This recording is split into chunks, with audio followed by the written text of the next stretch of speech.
Prophet of Thought. Get ready. The Prophet of Thought series. Prophet of Thought series.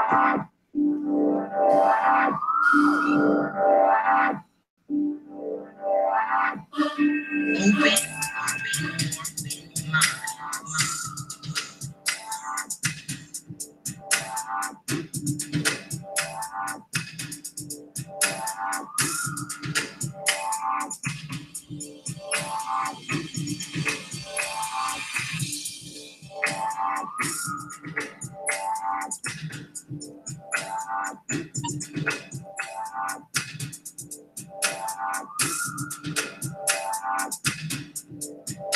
Prophet of Thought series.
Peace, folks, and welcome back to another edition of the Prophet of Thought series, right here on the old T.P.O.T YouTube page.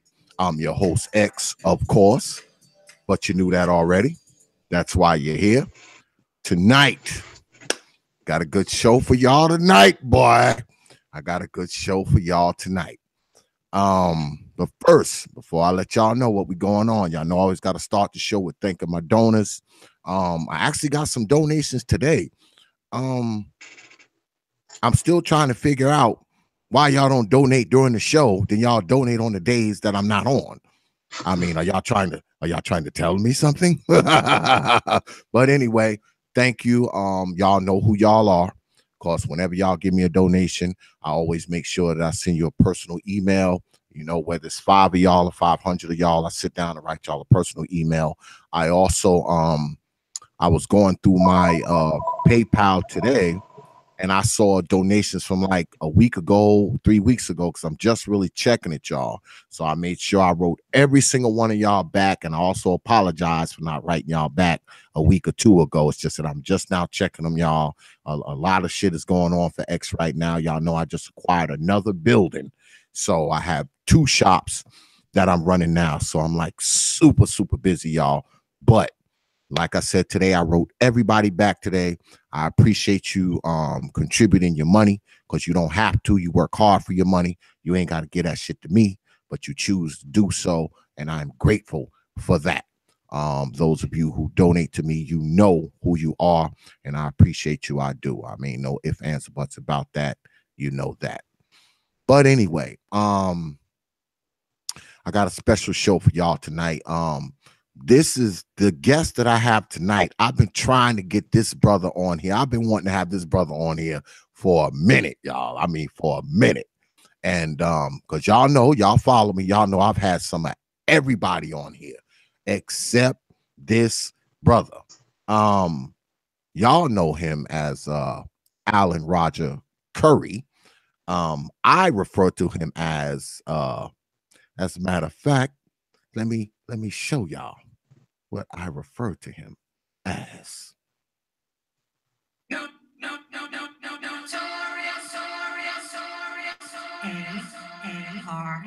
A-R-C. That's right. The Notorious A.R.C is in the house, y'all. What's up, brother A.R.C? What's up, brother Xavier, man? I like that, man. What's I like good, that. man? I like that intro. That was Yeah, cool. man. I was just saying, hey, what's up, WOTP, Lady Cats? Like I said, man, I've been wanting to get you on here for a minute, brother. I've always liked your stuff, all right? And I'm a married man, but I'm subscribed to your shit, all right? And I'm married, I but I'm appreciate that. subscribed. I'm subscribed to your channel. You are I just want to talk about you a little bit, if you don't mind, because maybe people don't know. So I need to school them a little bit. Okay. Because I was looking at your Wikipedia today, man. I was like, wait a minute. I said, brothers think that Notorious A.R.C is just some damn YouTuber. Man, they have no damn idea. And you have been in so many things. I mean, it's like, because I was reading your Wikipedia today, and I said, God damn, I said, brother A.R.C done did a lot of shit, man. I mean, you shit, you've been on the Miller Lite Comedy Search. You won the Miller Lite Comedy Search. I had no idea that you used to actually be a comedian. Used to open for Robin Harris. You've been on the Steve Harvey Show, Phil Donahue Show, Oprah Winfrey Show, The Morning Show with Mike and Juliet. You used to you worked for NBC. Okay, you were a God damn, I ain't got on my glasses. You were a screenwriter and filmmaker, and you also you worked for NBC Studios, and then you also worked for 20th Century Fox Film as well. I mean, you've done a lot of shit, brother. You've done a lot of shit. I've had an interesting life, to say the least. Yeah, man. I was reading it today. I was like, oh shit, because I didn't know all that stuff. You know, I always knew you as I knew you were like a motivational speaker and an author and a writer and a dating coach and all that, but I didn't even know about all this other shit. I was like, damn. I said the Notorious A.R.C used to be a damn comedian, but I'm not surprised though. I'm not surprised, man. So what made you go from comedy? Because we're gonna get into what you do, but you know, I'm gonna fuck with you a little bit first. Okay. What made you go from comedy to writing and film and all that kind of stuff? What made you make that leap? Well, it started in college. I took an acting class, and at the end of the class, one guy got voted best actor of the class, and one female got voted best actress, and I won best actor. And at that time, man, don't laugh at me, brother Xavier, but I thought I was going to be the next Denzel Washington. I said, shit. I said, I'm quitting school and I'm going to pursue an acting career. My parents was like, what the fuck are you talking about? I said, I'm quitting school. I'm going to Hollywood and I'm going to make it as a big actor. Now, I didn't go to Hollywood immediately, but I did. I quit school. I started doing local plays like stage theater. Then I started doing local, regional, and I did at least 2 or 3 national television commercials. I even used to be a print model in my leaner days. I used to, like, if you had those ads that come in your Sunday newspaper with guys, you know, for Kmart or Sears, Roebuck or whatever. I was one of them dudes. And the comedy came about.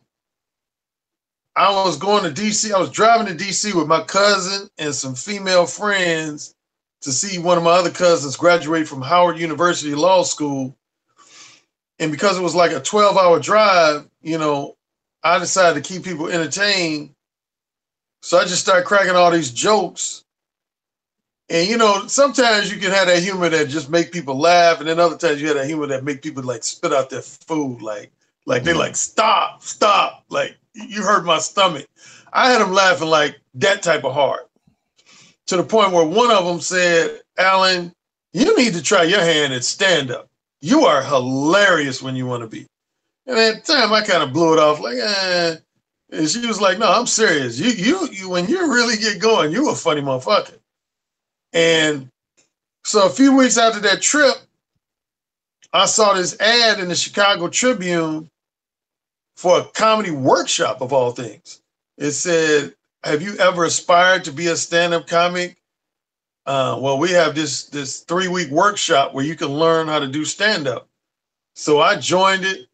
I was one of 2 black guys in the class. It was predominantly white. And after the 3 weeks, you could say our graduation was our first live performance in front of this big audience. And the owner of the comedy club was called The Funny Firm. And this guy named Lou, he was the co-owner. And he came to me, he said, Alan, I'm gonna be real with you. You know, I don't know if you want to do this, forever, but he said, you funny. You can make a career out of this, And then, so next thing that happened, a friend of mine, Robin Harris was great, opened up for this event in Indiana they would have called the Circle City Classic in Indianapolis, where they have 2 historically black colleges playing each other in a football game. And Robin Harris was scheduled to come, but about 2 weeks before he was supposed to come, his normal opening act got sick. And a friend of mine was at a meeting where they announced that, and he said, I know a guy who can act as an opening act. And they said, who? And he said my name. Everybody in the room was like, who? We never heard of him. But they decided to trust his word. They said, okay, we'll go with this Alan Roger Currie. We'll see what he got. And so I opened up for Robin Harris. Everybody gave me kudos and shit. And then this guy came that night. He came up to me. He said, I don't know if you know Alan, but across the country, we got this contest sponsored by Miller Lite Beer called the Miller Lite Beer Comedy Contest. He said, we have one in New York, Los Angeles, Chicago. I think he named 3 or 4 other cities. Matter of fact, Ray Romano won the one in New York the same year I won the one in Chicago. And, but yeah, I did that contest. And it's funny because at the auditions, everybody was, do you know who Cheryl Underwood is? She's on CBS show. Mm-hmm. I know who she is. Yeah, she was the favorite. At the auditions, everybody was like, ain't nobody going to be Cheryl. Ain't nobody going to be Cheryl. I'll tell you that right there. All the other comedians was like, we all just competing for second place because ain't nobody going to be Cheryl. And even I start buying into that like, damn, I probably ain't got no chance to get Cheryl. But it was a 3-round contest. It started with 10 comedians. Then in the second round, they kicked off 2. It was 8. Then for the finals, they kicked off 2 more. And it was 6 of us. And Damon Wayans was the host. And the thing that Damon Wayans helped me win, we had to draw this number on which order we would go in. And initially, I drew number 4 out of 6. And then this guy named Andre, he said, Alan, man, I want number 4. I love the number 4 spot. I got the number 2 spot. And so I was debating. I said, man, I don't know if I want the number 2 or stick with the number 4. So I asked Damon Wayans, and he said something I never forgot it. He said, no, I would go with the number 2. I said, really? What about save the best for last? He said, no, because if you go in the second spot and you kill, ain't nobody going to be able to follow you. They going to start trying to change their act because they're going to be trying to upstage what you did. He said, actually, that's the perfect spot because he said with number 1, the crowd ain't got enough energy going. Because when you're a comedian, you feed off the energy from the crowd. So he said the number 1 spot ain't the good one because you ain't got enough energy going. But he said number 2 is ideal because you already have generated enough energy. And again, if you kill, then you're going to fuck up everybody else's act. And that's exactly what happened. I went in the number 2 spot, just killed the house, got like a standing ovation. And what happened, every comedian who followed me, I kind of knew their act. They start trying to change their act at the last minute, including Cheryl. She like tried to change shit in order to try to top my act. And it backfired on all the comedians after me. And anyway, I ended up with, matter of fact, Cheryl didn't even come in second. She came in third. A guy named Chuck came in second. But yeah, I ended up winning. Matter of fact, Bernie Mac, I met him that night. He won the next year. the late great Bernie Mac. But he came up to me that night. He was like, Alan Currie, man, you a funny motherfucker, man. I love your shit, man. You funny. You got some original shit, man. I love your shit, man. I love your shit. And we became cool that night. So yeah, it was cool. But anyway, so I did stand-up comedy, but I didn't really want to make a career out of that. I kind of just did that to be doing it. I really wanted to be a serious dramatic actor. But honestly, the auditions, particularly in the Chicago area, just weren't coming my way. So my parents talked me into going back to school. I went back to school, picked up my economics degree. Then I did a year at grad school. Didn't like grad school, but I got an internship with New Line Cinema in Beverly Hills. Went out there summer 94. Then I started pursuing a career first as a studio executive. I wanted to be a studio executive, but that's a hard ladder to climb, man, especially if you're a brother. And so then from there, I turned to screenwriting and filmmaking. I started writing scripts. I would pitch scripts to different studios. And so anyway, all this time, now I kind of have to go back to, if you don't mind, I have to go back to college for a second. Start with college. Some sisters I knew came to me and they said, Alan, we want to pick your brain about something. I said, okay. They said, a lot of us been having this problem where we meet guys who give us the impression they want to be our, you know, our long-term monogamous boyfriends. But then after we give them the pussy, after they, you know, fuck us 2 times, 5 times, 10 times, we just don't hear from them no more.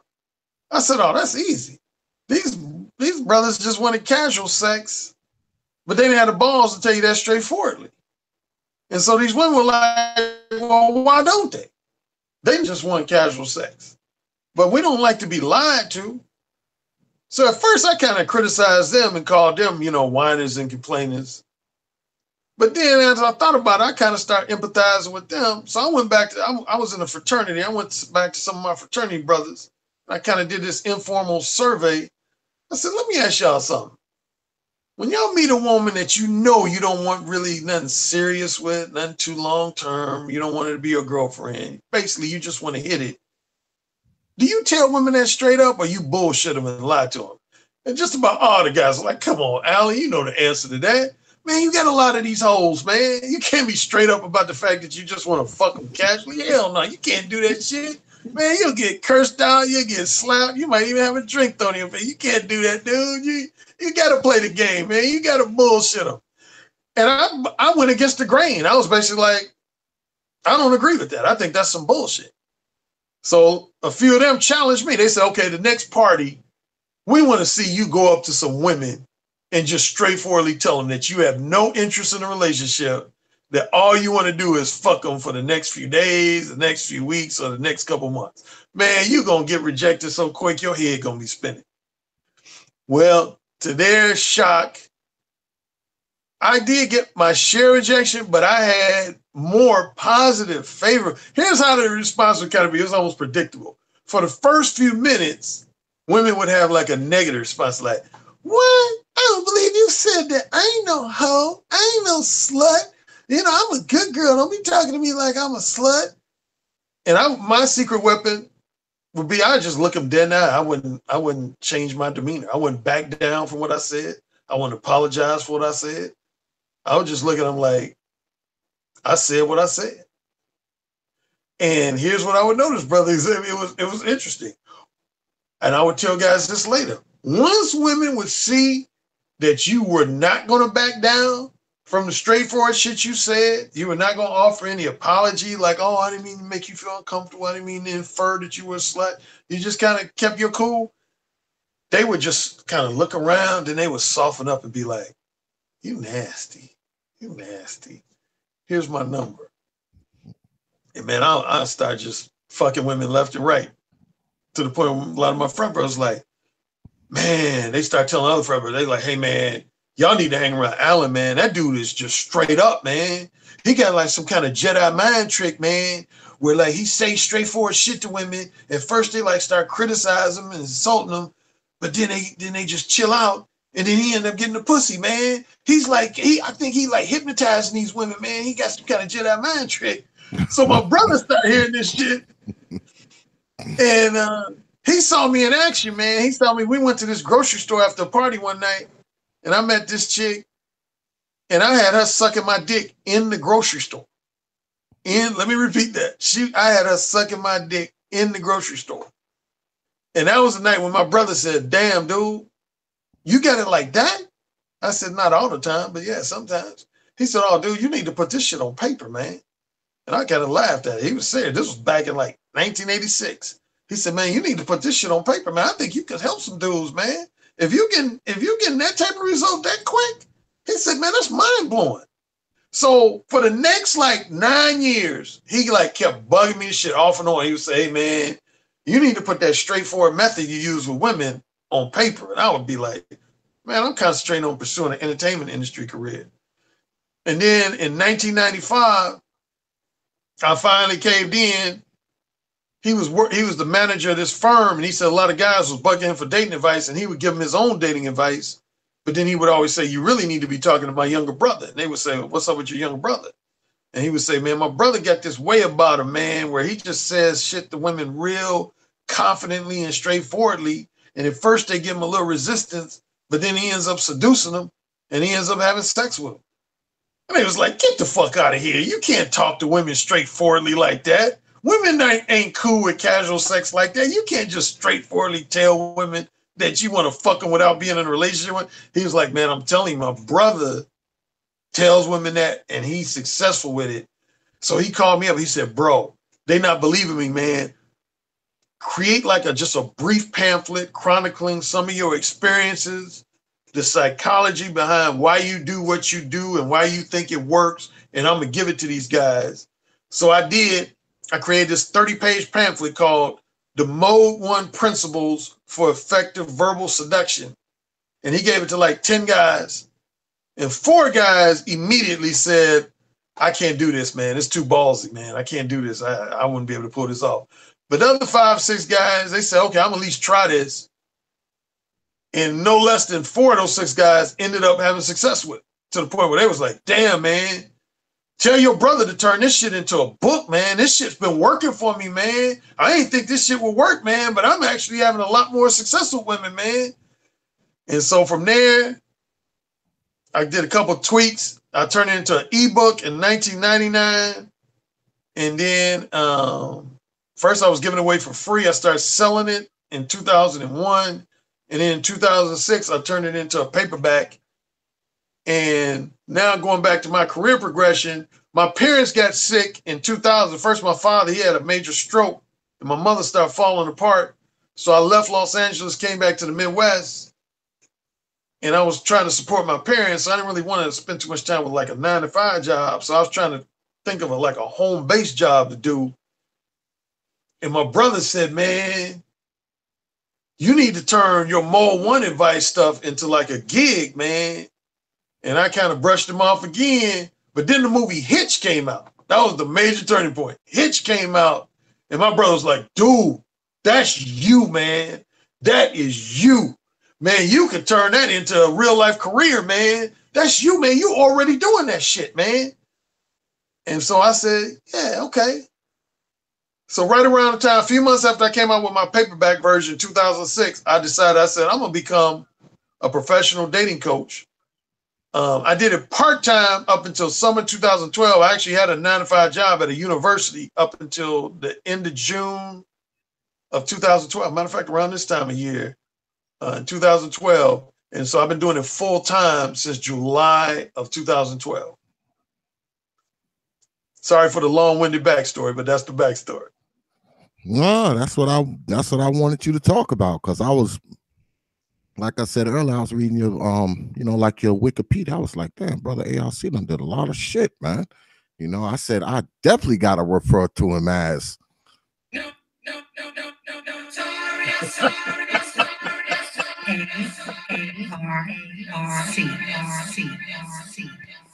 I definitely gotta refer to him as that now, But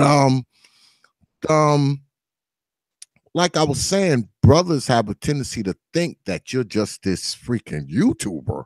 I mean, y'all have no idea about this man. Y'all have no idea, but I am bringing it to you. I am explaining it to you.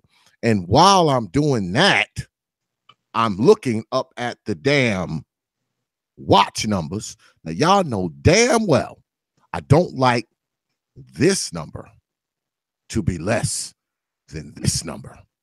These numbers should be synchronous. Okay? There's no way there should be this amount of people in here, okay, but only this amount of likes. All right?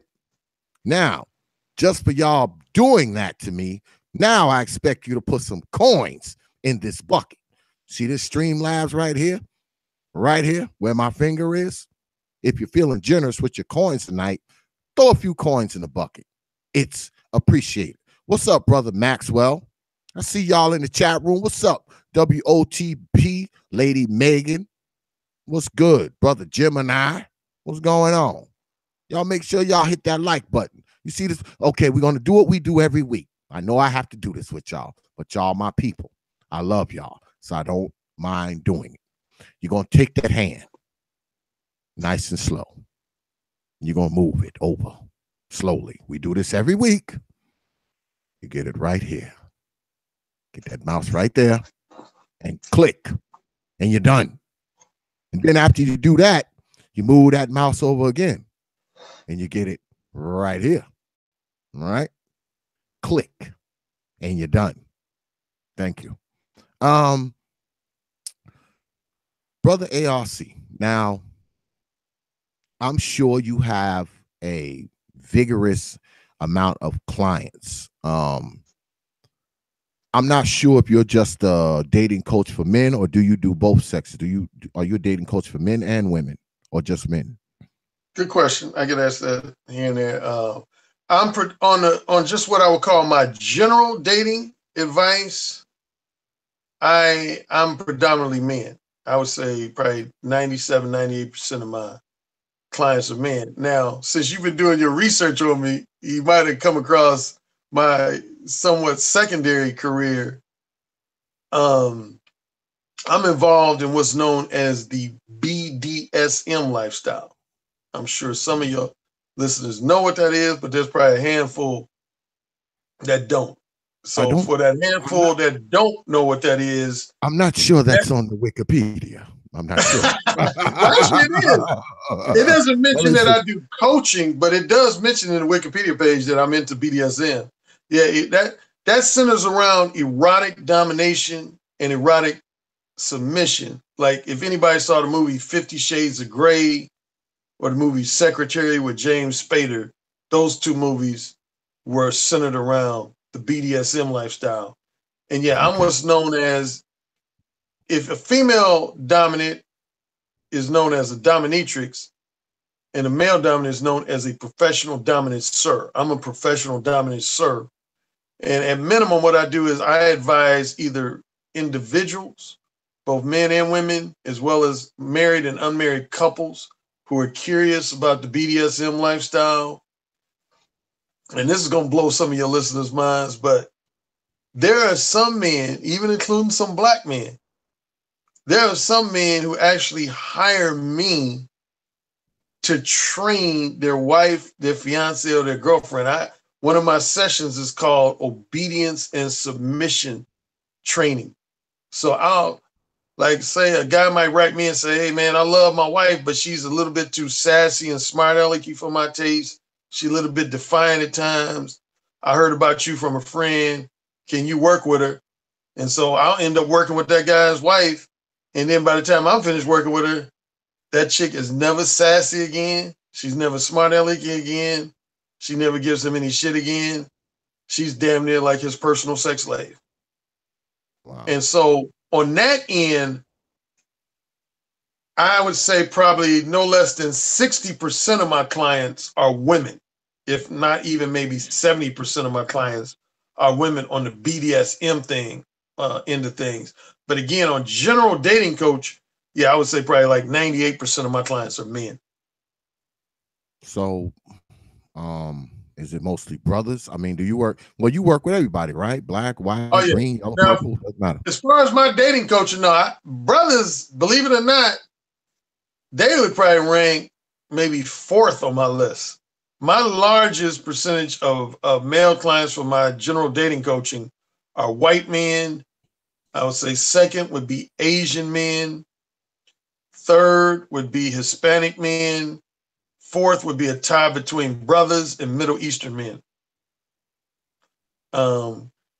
Yeah, because I get some brothers, but the thing with a lot of brothers, I'm not trying to take a jab at, but a lot of brothers, they'll think, even the young ones, they'll think they know everything. They'll be like, I don't need no dating coach. What I need dating coach? I know brothers that are like 19, 20 don't know shit. They be like, man, I don't need no dating. Whereas white guys, man, one thing I'm doing some loose generalizing here, but one thing about white guys, if they feel clueless about women, they will straight up tell you that. They'd be like, hey, Alan, I'm gonna be honest, man. I'm 29. I don't know shit about women's psychology. I don't know nothing about, having good social skills and conversation skills. I need your help. They don't have no problems telling me they need my help. Whereas a lot of brothers be like, man, I already know everything there is to know about women, man. I don't need, but I guess I'll say this. The brothers who are my clients, whether it be just email consultation, then the next level up, I have Skype and telephone consultation. And then my highest level is one-on-one face-to-face coaching. Now, that's probably the one I don't have too many brothers, is when it comes to, I think, since I've been doing one-on-one face-to-face coaching, I've only had 2 black male clients of all my clients. But I have quite a few brothers that do email consultation, which is my cheapest, and Skype and telephone consultation. Well, let me ask you this, because you know what's going on in YouTube. You're on YouTube. You're a prolific YouTuber. Mm-hmm. There's a lot of animus between, black men and black women and men and women in general. There's a lot of animus there. What do you think is one of the major causes of that animus? What do you think causes the big standoff between men and women, particularly black men and black women? What do you think causes that big standoff? What's in between those two groups that causes the standoff? Well, there's blame to be distributed on both ends.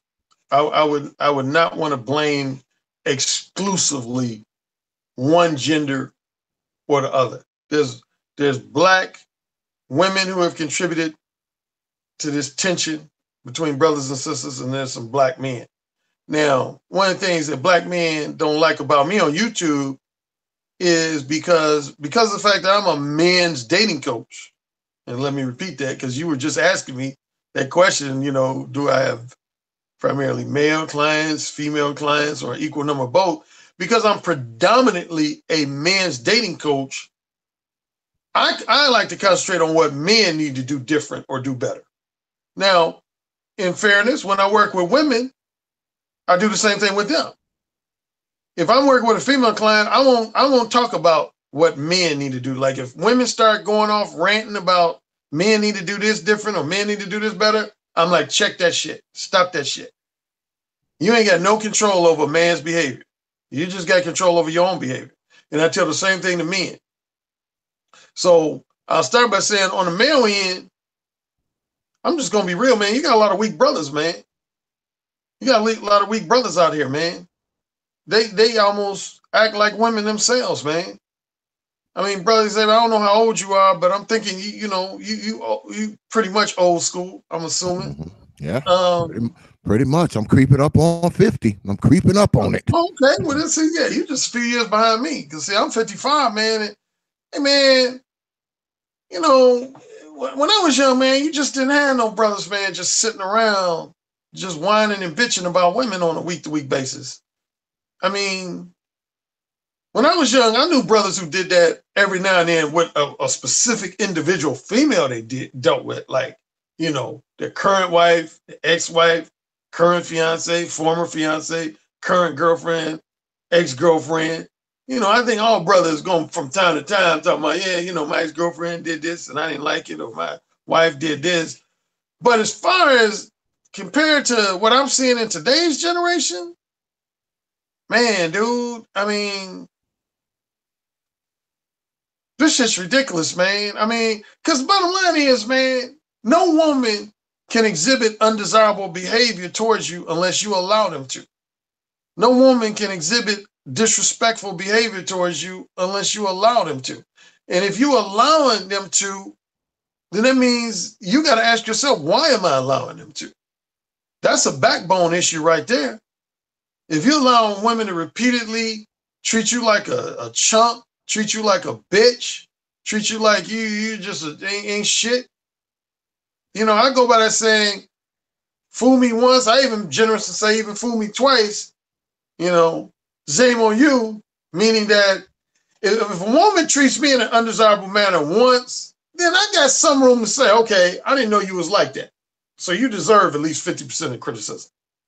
Sometimes I even go as far as say, if a woman treats me in an undesirable manner twice, I can say, well, I thought that was an anomaly the first time. I was willing to give you the benefit of the doubt the second time.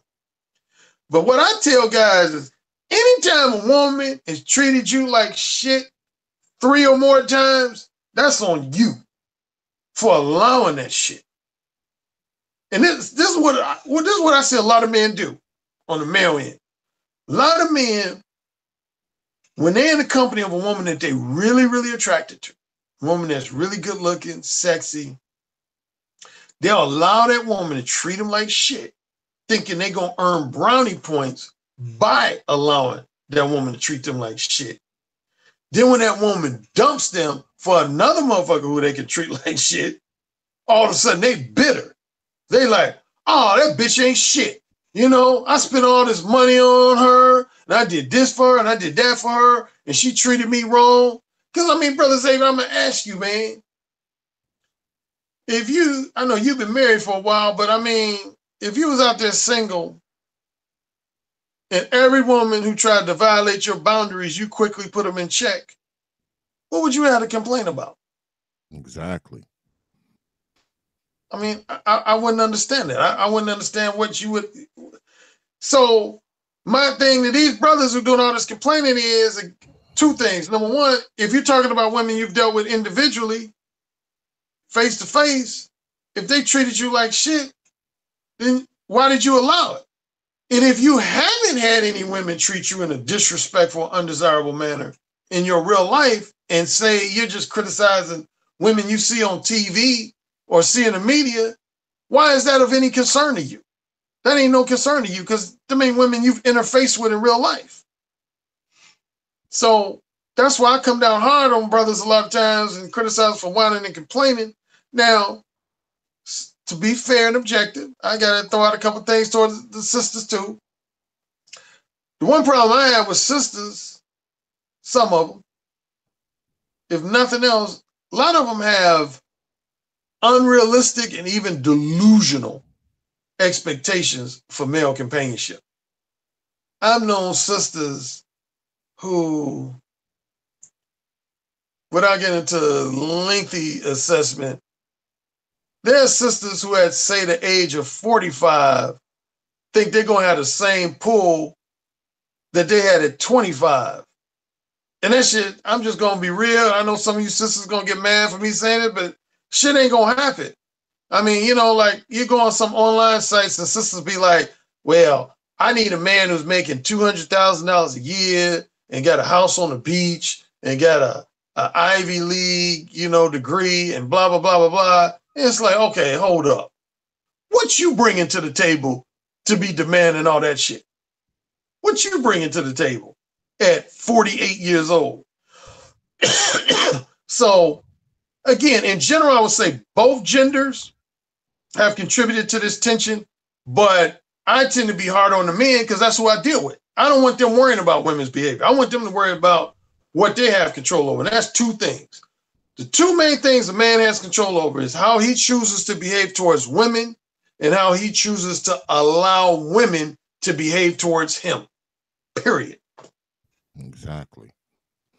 I believe a lot of times, man, and you often hear on media, you know, you hear guys talk about, you know, they were never able to say things about women. It was always women being able to say stuff about men.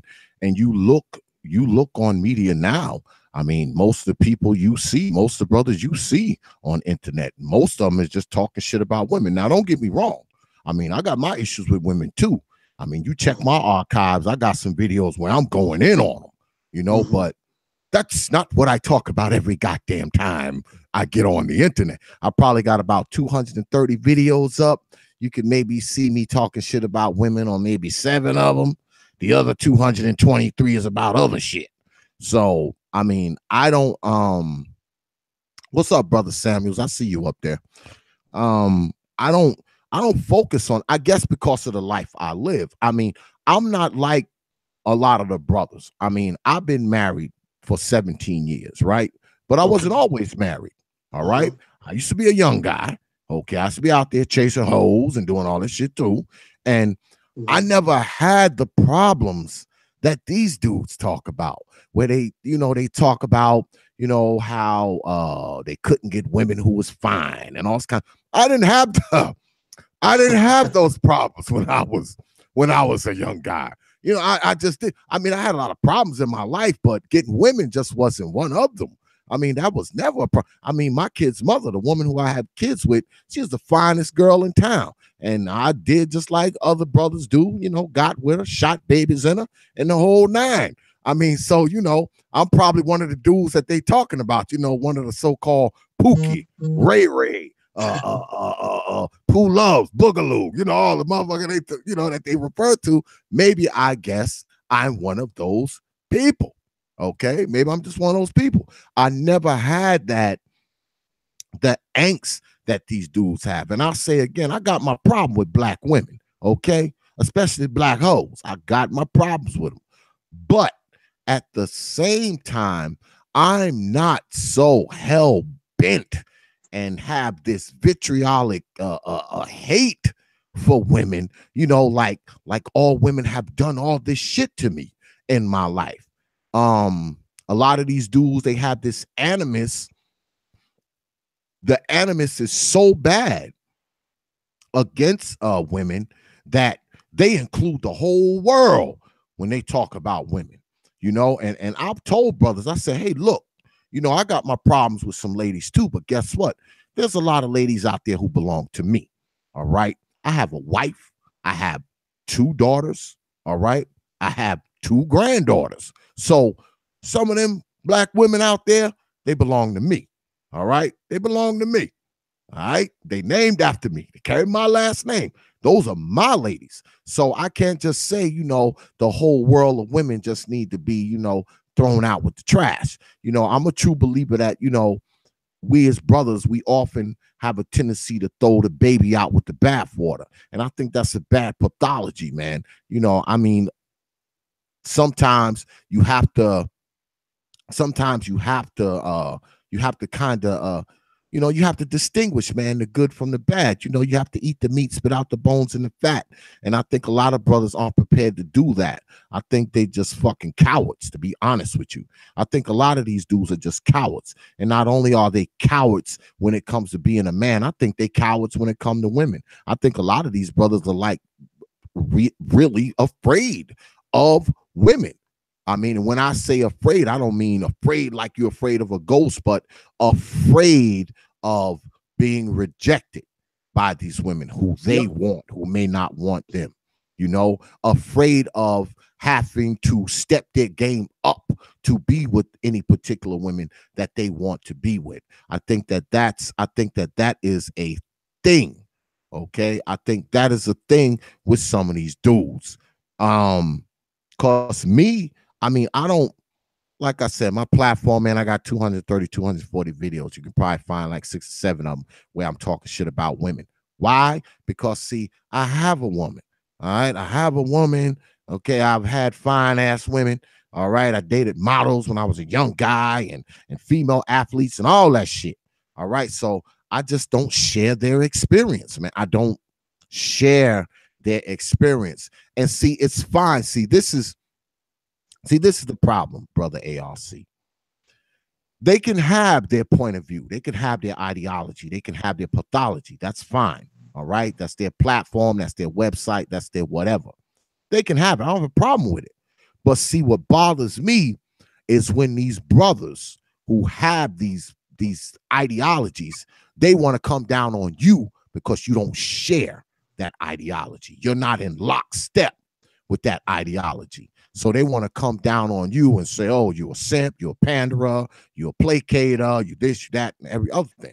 And if any of y'all out there listening, if you feel the need to do that, you know how to get in contact with me, and we can hash this shit out right on one of these old hangouts. Ain't gonna be tonight though, because I got a very special guest tonight. But if you feel like I'm doing something that you don't like, hit me up. My email's on the old YouTube page. You know. Yeah, so I mean, a lot of these brothers have a tendency to, the first thing they do is they want to jump down your throat because, see, you don't share that view that they have. You know, you don't share that experience. It's all right for them to have their opinions and their views, but God forbid you have yours.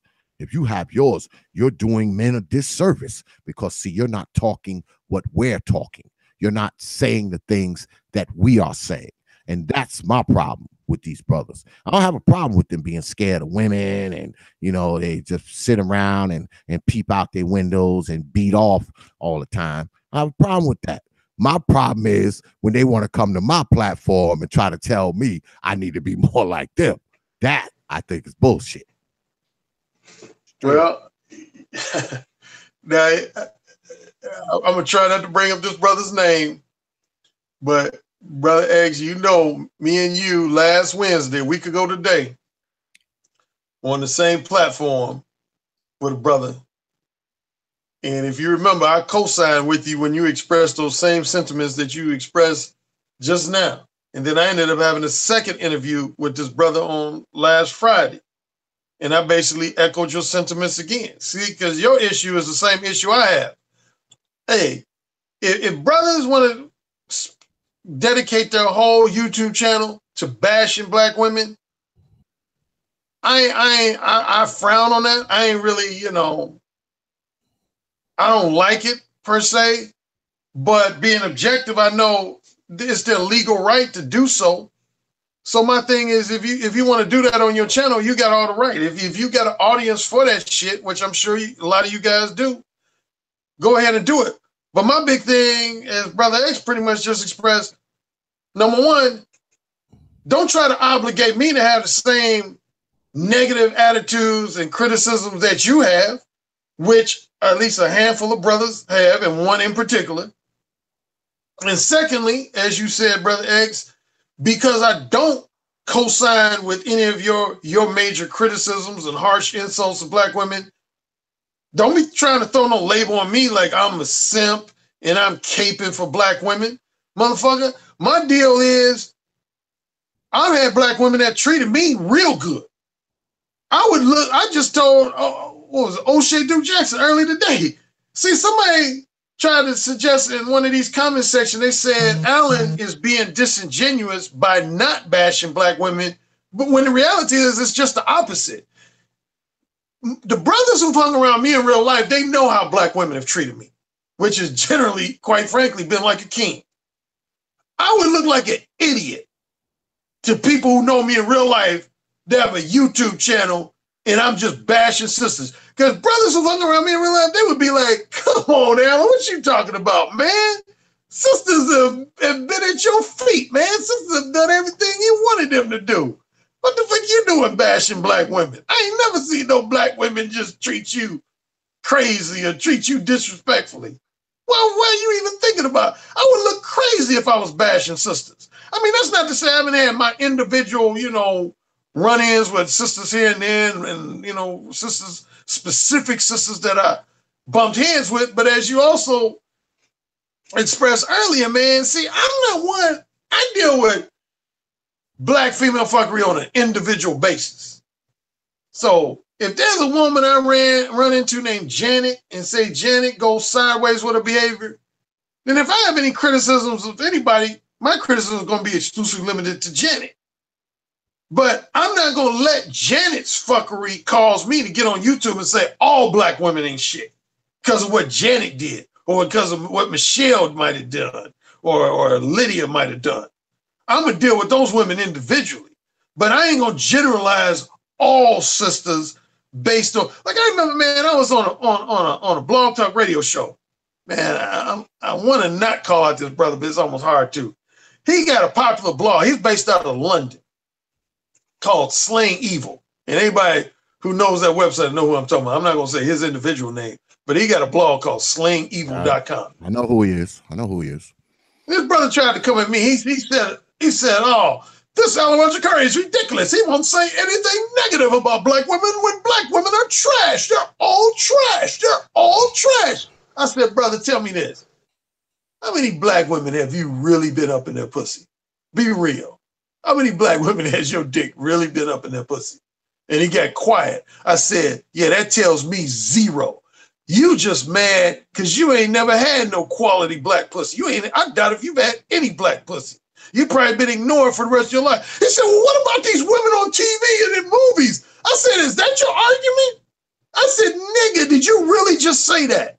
You assessing black women on what you see on a TV show or in a movie? I said, man, shut the fuck up. Man, a few minutes later, this motherfucker hung up the phone because he knew he didn't have nothing else to say to me. This motherfucker generalizing women based on women he's seen on TV shows like Love and Hip Hop and shit.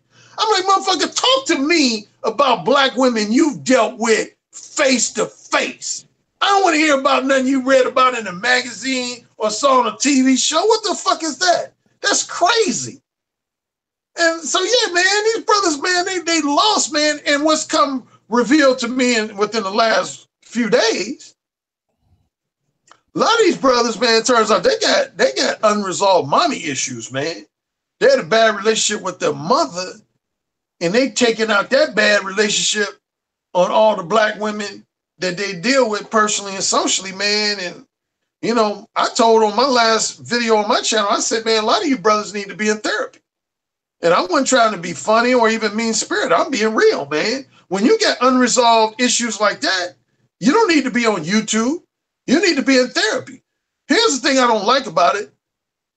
Again, I'm prefacing by saying these brothers got the freedom if they own a YouTube channel to talk about whatever they want to. But my thing is this, Brother Xavier, and I'm pretty confident you feel the same way. If you got a brother, let's say Leon, who just has had his share of bad experiences with black women, it's one thing for Leon to want to vent about his individual bad experiences with black women. But let's say you got this young, impressionable brother named Brian and another young, impressionable brother named Michael. And they decide to listen to Leon vent. And they've never even had bad experiences of their own with sisters. But because they listening to Leon, they go ahead and say, yeah, I think Leon's right. Yeah, I think these black women ain't shit. The more I listen to Leon, the more I think he's right. These black women ain't shit. See, now Leon is planting the seeds of negativity in Brian's mind and Michael's mind when they haven't even individually on their own had any bad experiences with black women. And that's what pisses me off, man, is that you got these guys on YouTube not only venting about their experiences, but they bringing in all these young, impressionable brothers who haven't really experienced anything with women. But yet they listening to these guys and now they have negative attitudes. And now they believe anybody who says anything that's flattering or positive or objective about black women represents that you're a simp or a Captain Save-A-Hole or something along those lines, man. I'm for one that says that's bullshit, man. That's bullshit. Yeah, well, I mean, I caught my line, my truckload of bullshit from brothers, because they're mad at me. But see, this is what these brothers don't understand. Just like you see on my platform, you see all those women that's gathered around on my goddamn platform. Guess what, brothers? When I was younger in real life, guess what? I used to gather them just like that. Yeah, just like that. Okay, so it kind of emulates who I am, and the brothers need to think about that. Think about it, because see, the shit you see on YouTube is pretty much an extension of my personality. brothers, okay? You see, like I said, you see how I have like 4 and 5 women just on the panel at once? Guess what? When I was younger, I had 4 and 5 of them on the rotation at once. All right? And it wasn't from simping or any of that crap. All right? It's just that unlike a lot of these brothers, and I'll say this again, I never had that experience where, oh, women don't want to talk to me. Oh, women want to talk to the drug dealer. Women want to talk to this one. And I never experienced that. So I feel for you, brothers, but I just can't reach you. See? I can't. I feel for you, but I cannot reach you. So, I mean, when you have these brothers who want to go in on you, because see, you don't have those antagonistic relationships with, I mean, I've been in media for a while. I mean, I used to be a radio talk show host. All right. I used to work for a real live radio station, Nubia Hood Radio. Right. I did that for a few years, a while ago. And women were always part of my platform. I mean, I had many different female co-hosts. My New York City correspondent, teacher Tanisha, she's been with me ever since then. So me having women on my platform, and I've said this many times, is old shit, brother A.R.C. That's nothing new. And I have brothers write me, oh man, why you got those women on there? Blah, blah, blah. Man, I've had women part of my media for years. For years. This isn't new stuff. Women have always been a part of T.P.O.T media. I mean, and I ain't about to get rid of them because you idiots tell me I should.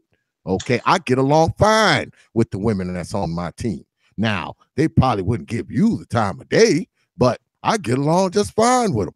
So I'm not going to let other brothers skew me. I'm not going to let brothers shame me or try to shame me into thinking any different than how I think about the women in my life or the women who are part of my media team. I'm not going to let these brothers make me think different, man, because a lot of them are just full of shit.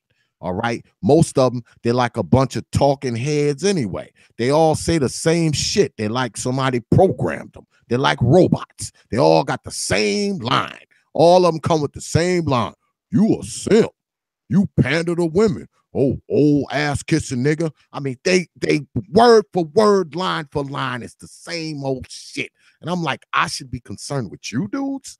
You dudes don't even have an original thought, man. You dudes are copying and pasting other people's thoughts in your own damn head. I mean, man, and it's sad, brother A.R.C. It is. Because a lot of those brothers, if they was just to sit back and think for themselves and assess things for themselves, guess what? They probably wouldn't have the problems that they have with women. And they try to make it seem like it's this big political thing. Now, don't get me wrong. I'm sure everybody's aware that we live in a gynocentric kind of thing and everything is geared towards women and all of that.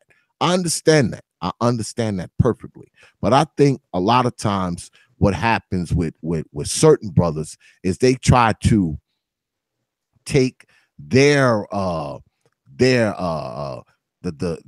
disdain that they have for women, they try to pile it on and make it seem like it's something else, that they'll make it seem like the fact that they hate women so much and women are so bad, that's why they can't get a job. That's why they can't do certain things. I mean, whatever they talk about, it always makes its way back to women, no matter what it is in their life, man. And I think that that's bad when every damn thing in your life, okay, somehow, some way, you make it circle around to be a woman's fault somehow, some way, no matter what it is. All right. If you can't pay your bills, it's because of some woman that dumped you 10 years ago. You ain't got a car, it's because from something some woman did 5 years ago. You know, they on that shit, man. I mean, they are extreme with that shit.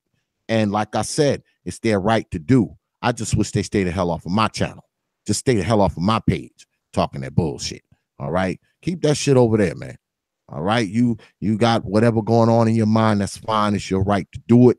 It's your page, it's your media, it's your Facebook, it's your Snapchat, It's your all of that. But on the other side of that, this shit here is mine. All right. And I choose not to entertain that bullshit. I just don't. And like I tell them all, I'm like, shit, man, I got a lot of women on my team. You can ask them right now. Ask them, do I kiss their ass? All right. You can ask the woman that's in this damn house. All right. She been wearing my name for 17 years. I can bring her in here right now and ask her, do I kiss your ass? She'll be the first to say, hell no. She probably wishes that I would, but she'll be first to say, hell no, this nigga don't kiss my ass. Yeah. So, Well, see, I mean, that's, go ahead. Well, that's the thing, man, is that, you know, again, I'm going to bring up my, see, man, being a BDSM dominant man, I know the facades that women can put on. And trust me, man, I've dealt with some sisters, man, that initially, keyword initially, tried to give me some shit, tried to shit test me, tried to challenge me. But as soon as I broke them down, man, they became so ultra feminine and so submissive. And see, the problem with a lot of these guys, man, they don't know how they don't know how to unleash a woman's ultra feminine side. They don't know how to unleash a woman's kinky and uninhibited side. They don't know how to unleash a woman's erotically submissive side. So therefore, they spend a lot of time jacking off. They frustrated. They watching internet porn, and they like, damn, why this motherfucker on this porno movie getting more pussy than me? But like you said, man, it really comes down to them being cowards, man. They don't want to own up to the fact that they verbal cowards. I bet you most of these men have hardly approached any women in their life. They unrealistic thinking that the women that should approach them.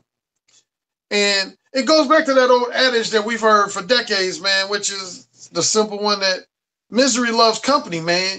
YouTube feeds in to that adage for a lot of these brothers, man.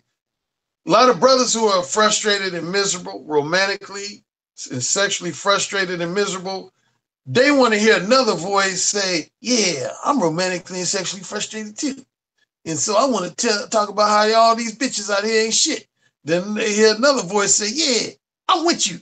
And what they're really saying is, man, all of us have been spending our last few years just jacking off. We ain't had no pussy.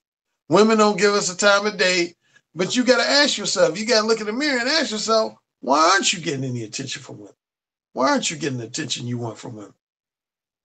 Because if you, and this is what cracks me up, man, is these motherfuckers will do all these bitching, and then when you go at them, they'll say, well, it ain't like I'm a total loser. I had a date a couple weeks ago and I get laid. No, you didn't.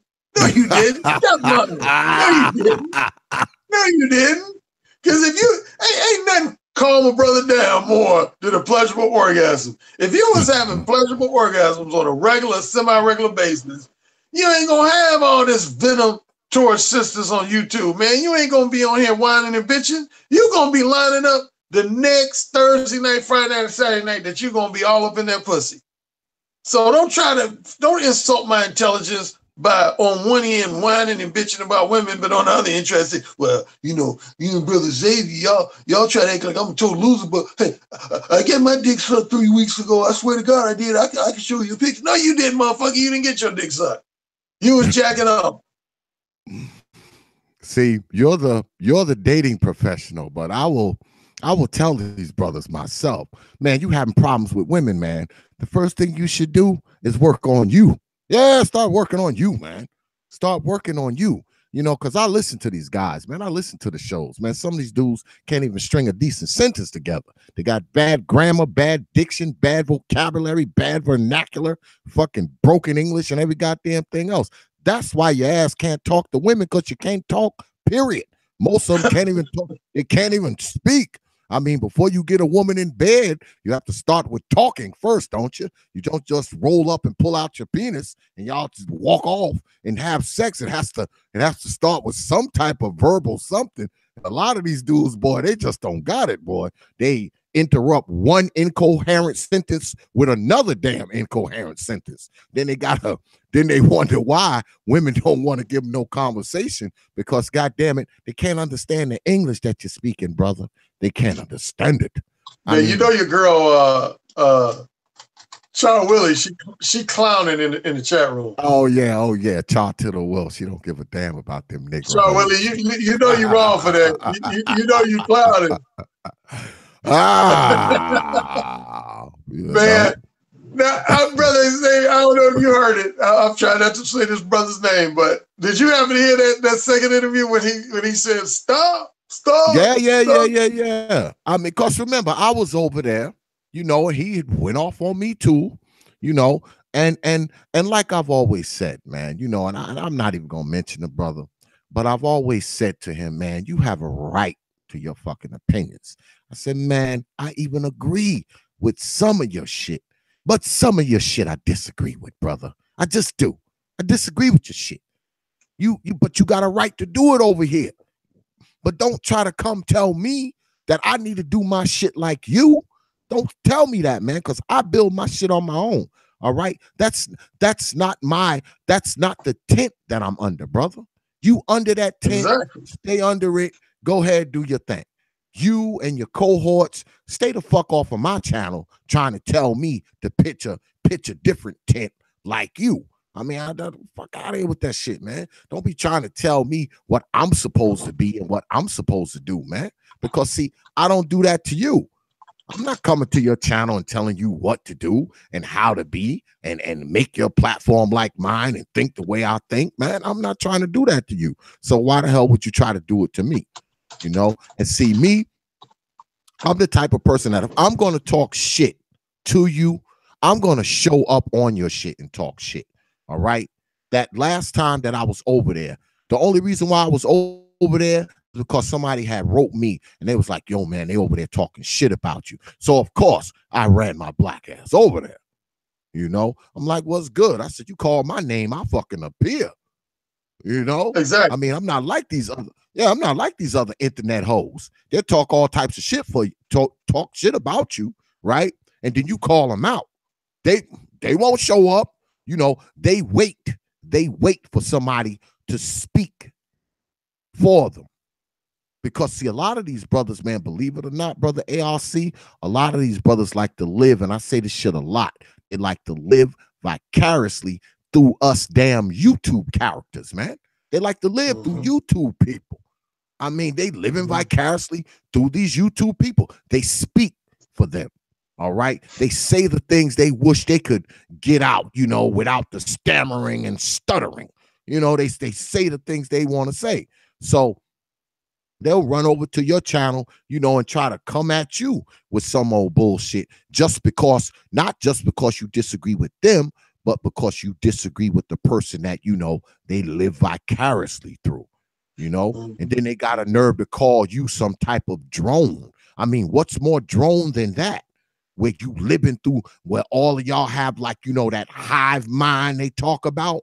Shit, a lot of them got the drone mind because all them Negroes think the same fucking way. How do I know? Because I've encountered them and they all say the same stuff. So that means they got to be thinking the same thoughts because they word for word, man. They're like word for word, say the same damn things. And I'm like, damn, can you brothers say anything on your own without that damn programming that's in your head? I say this shit all the time. I'm like, somebody done installed a broken, skipping CD or a skipping damn 45 record in the back of their heads or something. Goddamn it. Because they say the same shit. Here's the thing, Brother X, man. It's like, I understand where it comes from because, see, when you know analyze human behavior, man, let's say you got 10 brothers in a room and 10 sisters in a room. And you got 5 of those brothers that are disgruntled with the 10 sisters in the room. See, their complaints are only going to look valid if they're able to persuade those other 5 brothers that ain't really saying shit to start co-signing with their complaints so that they can have all 10 brothers walk out the room and hopefully in their minds leave the 10 women who are still in the room frustrated. But see, if you got 5 brothers that are, you know, ain't getting, say, enough attention or whatever, and they get disgruntled and they say, yeah, man, fuck this shit, we leaving. But then say you and I are part of the 5 brothers that stay in the room, and now we gonna be getting the attention from the 10 women. How does that make them look, and how does that make them feel? It makes them feel like idiots. So that's why you got all these brothers that try to get you, brothers like you and myself, to join in with their criticisms and their insults and their haterade on sisters. Because the more we abstain from that, the more crazy it makes them look. It makes them feel like, well, damn, how come I'm pissed off at these sisters, but Brother X and Alan Roger Currie, what do they know that I don't know? Well, why aren't they as pissed as I am? They making me look bad that they not as pissed as I am. And that's why brothers like who is pissed at us, and why he tries to undermine us by calling us names like simp and say we caping and shit. We're simps and drones, simps and drones. Because it makes them look stupid, man. But again, man, I ain't had the experiences that these frustrated brothers have had, man. I mean, most of the sisters that I've dealt with, man, quite frankly, man, I've had my way with them, man, because I know how to get a woman's pussy wet, which is a skill every man should have. And, I know how to see through their hard exterior facades, and I know how to soften them up. I know how to bring out, again, their feminine side. I know how to bring out a woman's kinky side. That's what I get paid by my clients to teach them how to do. And I make nice money doing it. And if nothing else, man, like I asked your boy, the guy who, again, shall remain unnamed. I asked him directly in my last interview. I said, okay, man, I said, you done did about 200, maybe 300 podcasts, all centered around attacking Black women.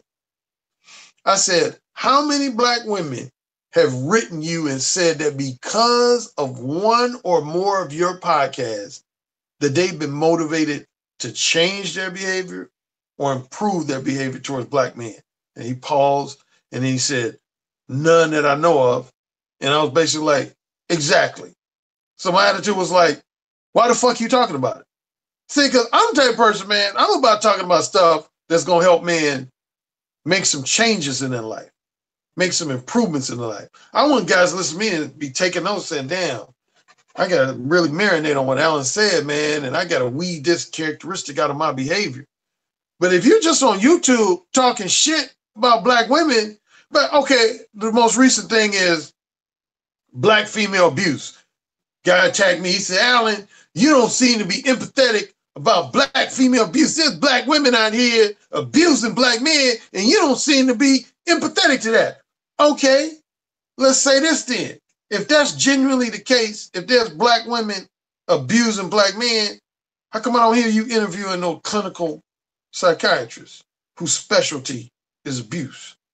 How come I don't see you trying to set up some 1-800 number on your channel for brothers to call in and genuinely talk about how they've been abused with somebody who's a credentialed expert in that area, instead of you just on a YouTube channel talking shit? You ain't serious about addressing abuse. If you were serious about addressing abuse, you would be trying to put brothers in contact with therapists, credentialed experts who can genuinely help them resolve their issues, instead of you just on your YouTube channel talking shit. I mean, that's like me going after people about their weight, I don't know, being overweight, but I ain't offering them no nutritional advice. I ain't offering them no exercise advice. So who am I to be going in on somebody about weight if I'm not trying to legitimately provide them with some knowledge and wisdom that's going to help them change their ways? So my attitude is, man, don't talk that shit to me. Don't talk about, I don't understand Black female abuse. Number one, I halfway understand if you're talking about your mother, stepmother, or somebody you had to deal with, you had to live with. But if you're talking about like women you chose to deal with, like a girlfriend, a fuck buddy, why the fuck did you stick around with somebody who was disrespecting you and abusing you? That's what I want to know. If a woman give me any sign that she's going to be disrespectful to me or verbally abusive, Man, that chick gets kicked to the curb in a microsecond. I don't play that shit. So yeah, man, a lot of these guys, they just want to hear themselves talk. And again, man, the thing that bothers me, man, is I know how there's so many young, impressionable brothers out here, man, who ain't dealt with the bullshit that they hearing these guys talk about, and they just buying into this shit. They buying into this shit when they haven't experienced it themselves. And what you're doing is you creating a whole generation of young brothers with a victim mentality, with no backbone, that just have all these unnecessarily negative attitudes towards sisters for no reason. And it don't even make sense. Yeah. It's different. I mean, I can go along, like you said, brother ARC. I can go along with a brother who's had women and they done shit on him and they done did a lot of shit to him. I can kind of see where he's like, he's fed up, but to feed that shit to somebody who's went through none of it, unless you're claiming to try to make it so they avoid what what you ran into. I mean, to feed someone else that, man, that hasn't had those experiences, I think you're kind of skewing those particular people. And like I said, I mean, I got my issues with black women too. I mean, I got my issues with black mamas. I got my issues with black young girls. I have my issues, black hoes. I have my issues with them. Okay. No one can ever accuse me of never going in on women and they bullshit. I mean, all you got to do is check my shit to see that. But at the same time, that's not the nucleus of my platform. I talk about a lot of shit. I mean, the last couple of weeks, I've been interviewing people, man, that their sons were killed by the police. All right. That's what I've been doing the last couple of weeks. I mean, a couple weeks before that, I talked to other guests, other YouTubers. I make pre-recorded content. So I talk about a lot of shit, man. I mean, I don't just talk about a little bit of shit. I talk about a lot of shit. I mean, my platform isn't a one-way street. I mean, there's a lot of different things going on with this platform. There's a lot of people involved with this platform. So, I mean, for brothers to think that everybody's supposed to, because, see, you know what it is, brother ARC? These brothers are so used to having other brothers being lockstep with their damn ideology and their pathology, is that when they run up on somebody who's not like that, the first thing they say, oh, something's wrong with you. You're a simp. You're a panderer. You're a placater. You're a caper. Because, see, you don't think like me and my damn my cohorts. So something must be wrong with you. But you got to think about that shit, brothers, because, see, you the one bitching about women. I'm not. I'm gonna take a few minutes to do a little station identification and jump on my audience's ass, because they know that I don't like this goddamn number to be less than this number. All right. If I got these many people, that means it should be matching these many people, and vice versa. These numbers should be synchronous. God damn it. Neither one should ever be higher than the other. All right. If I look over there and I got X amount of y'all watching, okay, got X amount of y'all watching, that means I should have X amount of likes. I mean, if you're not going to hit the like on the way in, at least hit the likes on the way out. All right. You don't do it on the way in, do it on the way out. Also, right here, see it rising up there. See it right there, right next to that, the Prophet of Thought series in yellow, that donate tab. If you're feeling generous with your coins tonight, throw a few coins in the bucket. Look out for the brother. If you don't want to give me no damn likes up in here, at least throw a few coins in the bucket to compensate for your inability to click that damn mouse. We sitting up here live. We are up here live, y'all, with a guest that I've been wanting up on my show for a minute, the one and only.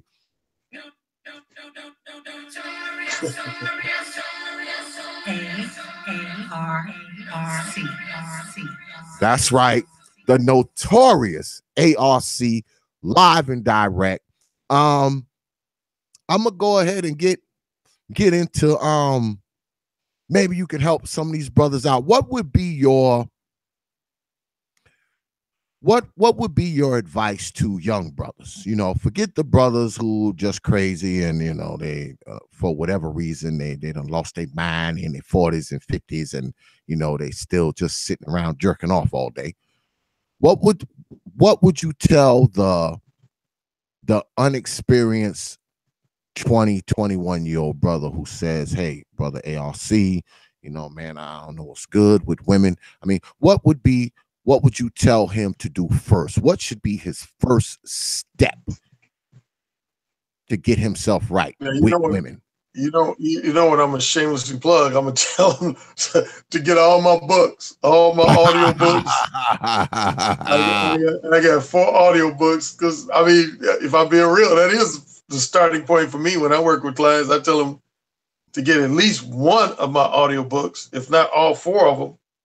And so that would be step number 1. And then whatever they don't understand, they can come to me for an email consultation or Skype and telephone consultation. But if I'm giving just general advice, the main thing I help men overcome is that I would say probably starting point 1 is helping men overcome their fear of rejection. A lot of men, Charles Willie, she's saying the magic words. You're the king, Alan. That's what I love to hear. You're the king. Yeah, I tell man, you're never going.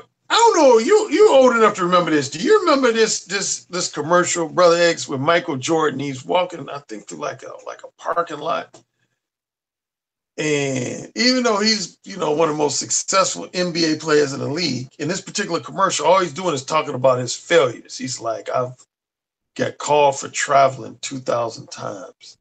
You know, I've fouled out 183 games. I remember. And he's naming all the shit he didn't do successfully, all his failures and disappointments. And he says, towards the end, he says, I failed over and over and over again.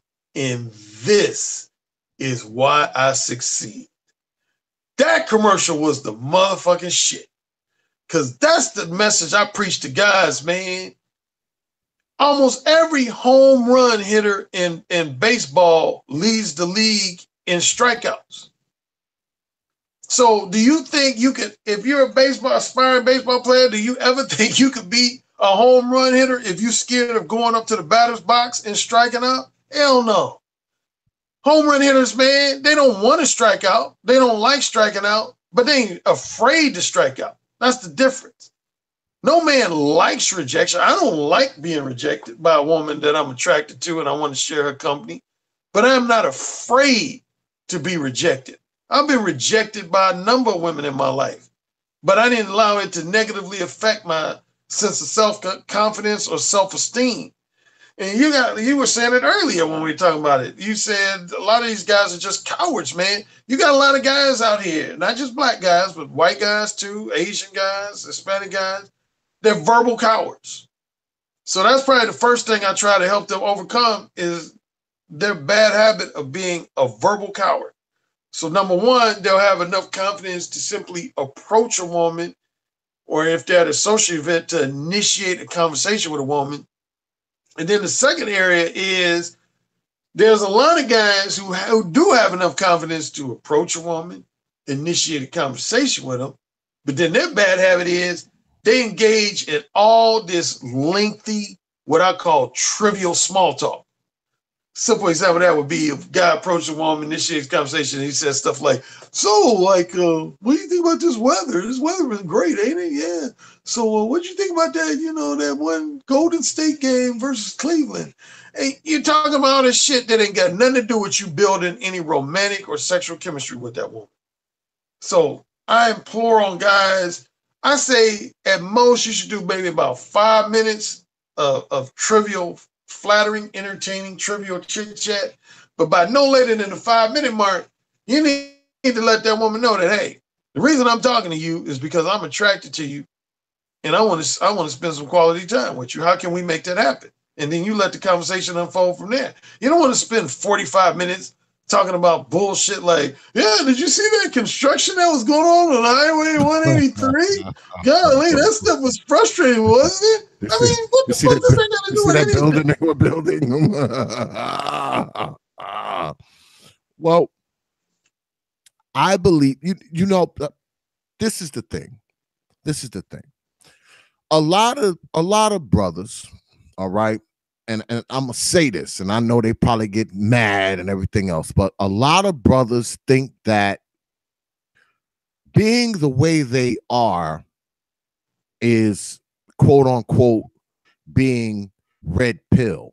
And I disagree. Cause I know I know some real red pill brothers. My man is in the chat room right now, brother BlackRam313. Now, when I think red pill, I think him.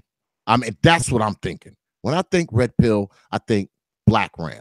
And if you listen to Black Ram streams, okay, when he talks about women, he's not bitching about women. What he's telling men is to have pride in yourself. See yourself as the prize. See yourself as the greater one. I mean, he's not bitching, when he talks, because I listen to a lot of Black Ram.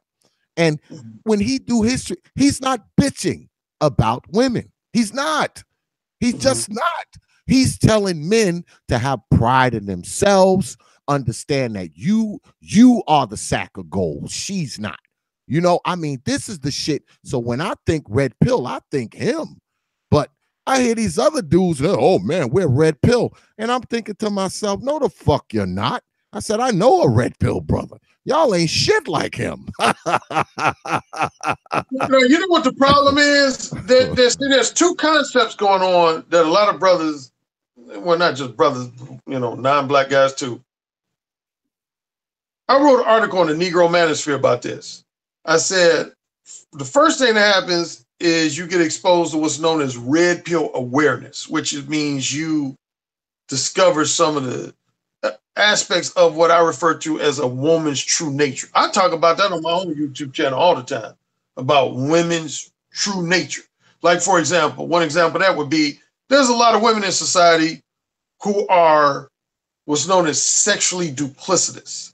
And for your listeners in the chat room who might not be familiar with that term, that simply means if you have a woman in public that always presents herself as the innocent, wholesome, strictly monogamy-oriented good girl, but behind closed doors, she's as kinky as any porno star, that would mean she's sexually duplicitous. She got a kinky side that she doesn't quickly reveal to the general public, just like men. There's some men like that too. And so that's a frequent theme of mine on some of my videos is women's sexual duplicity. So for you to understand that, if you just simply gain the knowledge and wisdom of knowing that women are sexually duplicitous, that would be known as red pill awareness. Here's where a lot of guys get stuck, is that there's a lot of men who bought into all what their mother might have told them, how women are, or what different friends and relatives and other acquaintances told them that women could do no wrong and they should be put on a pedestal. And then once they start gaining knowledge of women's true nature, instead of just simply saying, oh, okay, I didn't know that's how women really are. Okay, let me make some adjustments in my certain beliefs I've had, attitudes I've had, behavior I've had, and proceed from here. They go into a stage called red pill rage. Red pill rage. And for most guys, that might last a few days, a few weeks, maybe 3 to 6 months at most. But the problem is, and this goes back to these brothers who doing all this whining and complaining, they get permanently stuck in the red pill rage stage. And they can't get out of it. And so their whole life becomes, if I had to give, this might not be the best analogy, but it's just like if you're a black person, and say from the time you're young, you just look at, honestly, all white people as being these really nice people. You say, God, those white people are really nice to me. They've been really great to me. And then you watch a miniseries like Roots, and you start doing some research on slavery. You're like, oh shit, these white people are some evil motherfuckers, man. They was treating us like animals and shit. Now, the red pill rage equivalent of that would be if you just start hating all white people for the rest of your life, then see, you allowed yourself to get stuck in a rage zone that ain't gonna benefit you.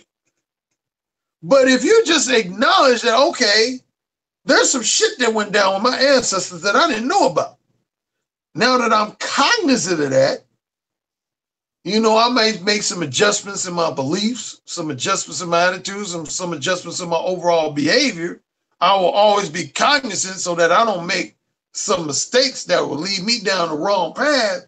But you kind of let that bitterness and resentment subside until maybe, you know, some particular incident might come up. But, you know, you're not going to live a productive life if you just walk around saying, I hate all white people, even towards white people ain't done shit to you, ain't done shit to your family or your ancestors. You know, you got to acknowledge that's a certain segment of white people that were fucked up and treated us in a fucked up manner. But, you know, as we both know, Brother X, there was white people who marched with Martin Luther King. There was white people who was down with the civil rights movement. So there are some good-hearted white people out there. Same with going back to women. Just because you learn the true nature of women doesn't mean that all women are fucked up. That is not the attitude to adopt when you become red pill aware, is that all women are no good bitches. But that's what some guys here on YouTube take the attitude. They're like, oh shit, yeah, man, I always thought women were cool, but now all of them, I realize all of them are no good bitches. No, that ain't what's up. That ain't what's up. So yeah, man, you got guys who take up permanent residence in the red pill rage stage. And in the most extreme examples, and I can't think of any black guy off the top of my head in this category, but you have what's known as the incels. You had guys like a guy named Alan Roger went out and just killed innocent women because he was sexually frustrated. Then another guy outside of Pittsburgh named George Sodini killed innocent women because he was sexually frustrated, couldn't handle rejection. Most recently, you had a guy in Canada named Alec Manassian. He was a self-proclaimed incel, and he killed innocent women because he was romantically and sexually frustrated. My biggest fear, listening to some of these brothers on YouTube, is that soon you're going to have an incident with either one of these brothers who doing all this talking on YouTube or one of the brothers who's listening to these brothers doing all the talking on YouTube. And it's going to be all in the news. And it's going to come out in the wash that this brother was listening to so-and-so on YouTube, and he decided to just go to a social event and just kill 12 black women for no reason. That would break my heart if that happens. I hope, God forbid, I hope nothing like that happens. But man, if these brothers keep spreading all this negativity and nurturing this hatred for black women, it's almost inevitable that something like that is going to happen. Yeah, I mean, you look in some of these dudes' chat rooms, man, and I mean, you see these dudes talk, oh man, these women should be hunted down and shot. And I mean, they be saying shit like that in there. Like, you looking at that shit like, what? You would think they would say, oh man, I'm just gonna stay away from these women. No, a lot of them don't say that. They're like, oh man, these women should be shot. They should be rounded up, killed, and they be saying shit like that. And you look at that shit like, whoa, man, whoa. Wait a minute. We're going a little off the ship now. I mean, I agree with you that some of these women are fucked up, but I don't think we should be going around shooting them. Yeah, I don't think that's the answer, brother. Yeah, I don't think that's the answer. Hey, brother, as you know, again, this is going to reference the brother who shall not be named, man. Either during the interview that you were on or the second interview or both, this is a comment this brother made.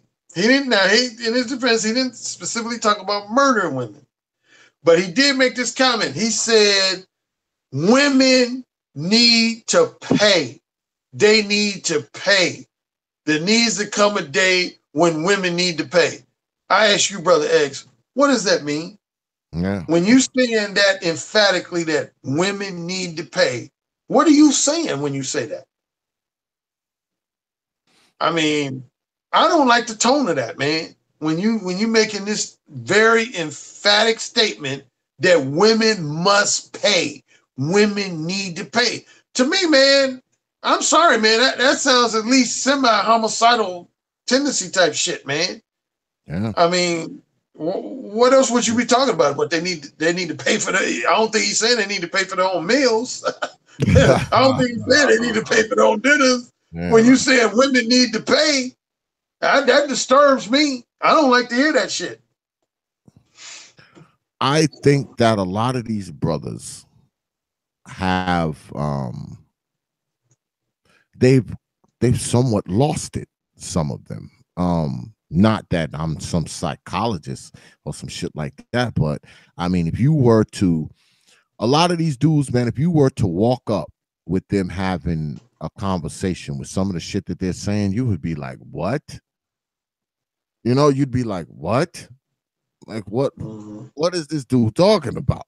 You know, I mean, a lot of this stuff. Now, don't get me wrong. I mean, I some of these brothers that I hear, some of them actually make valid points.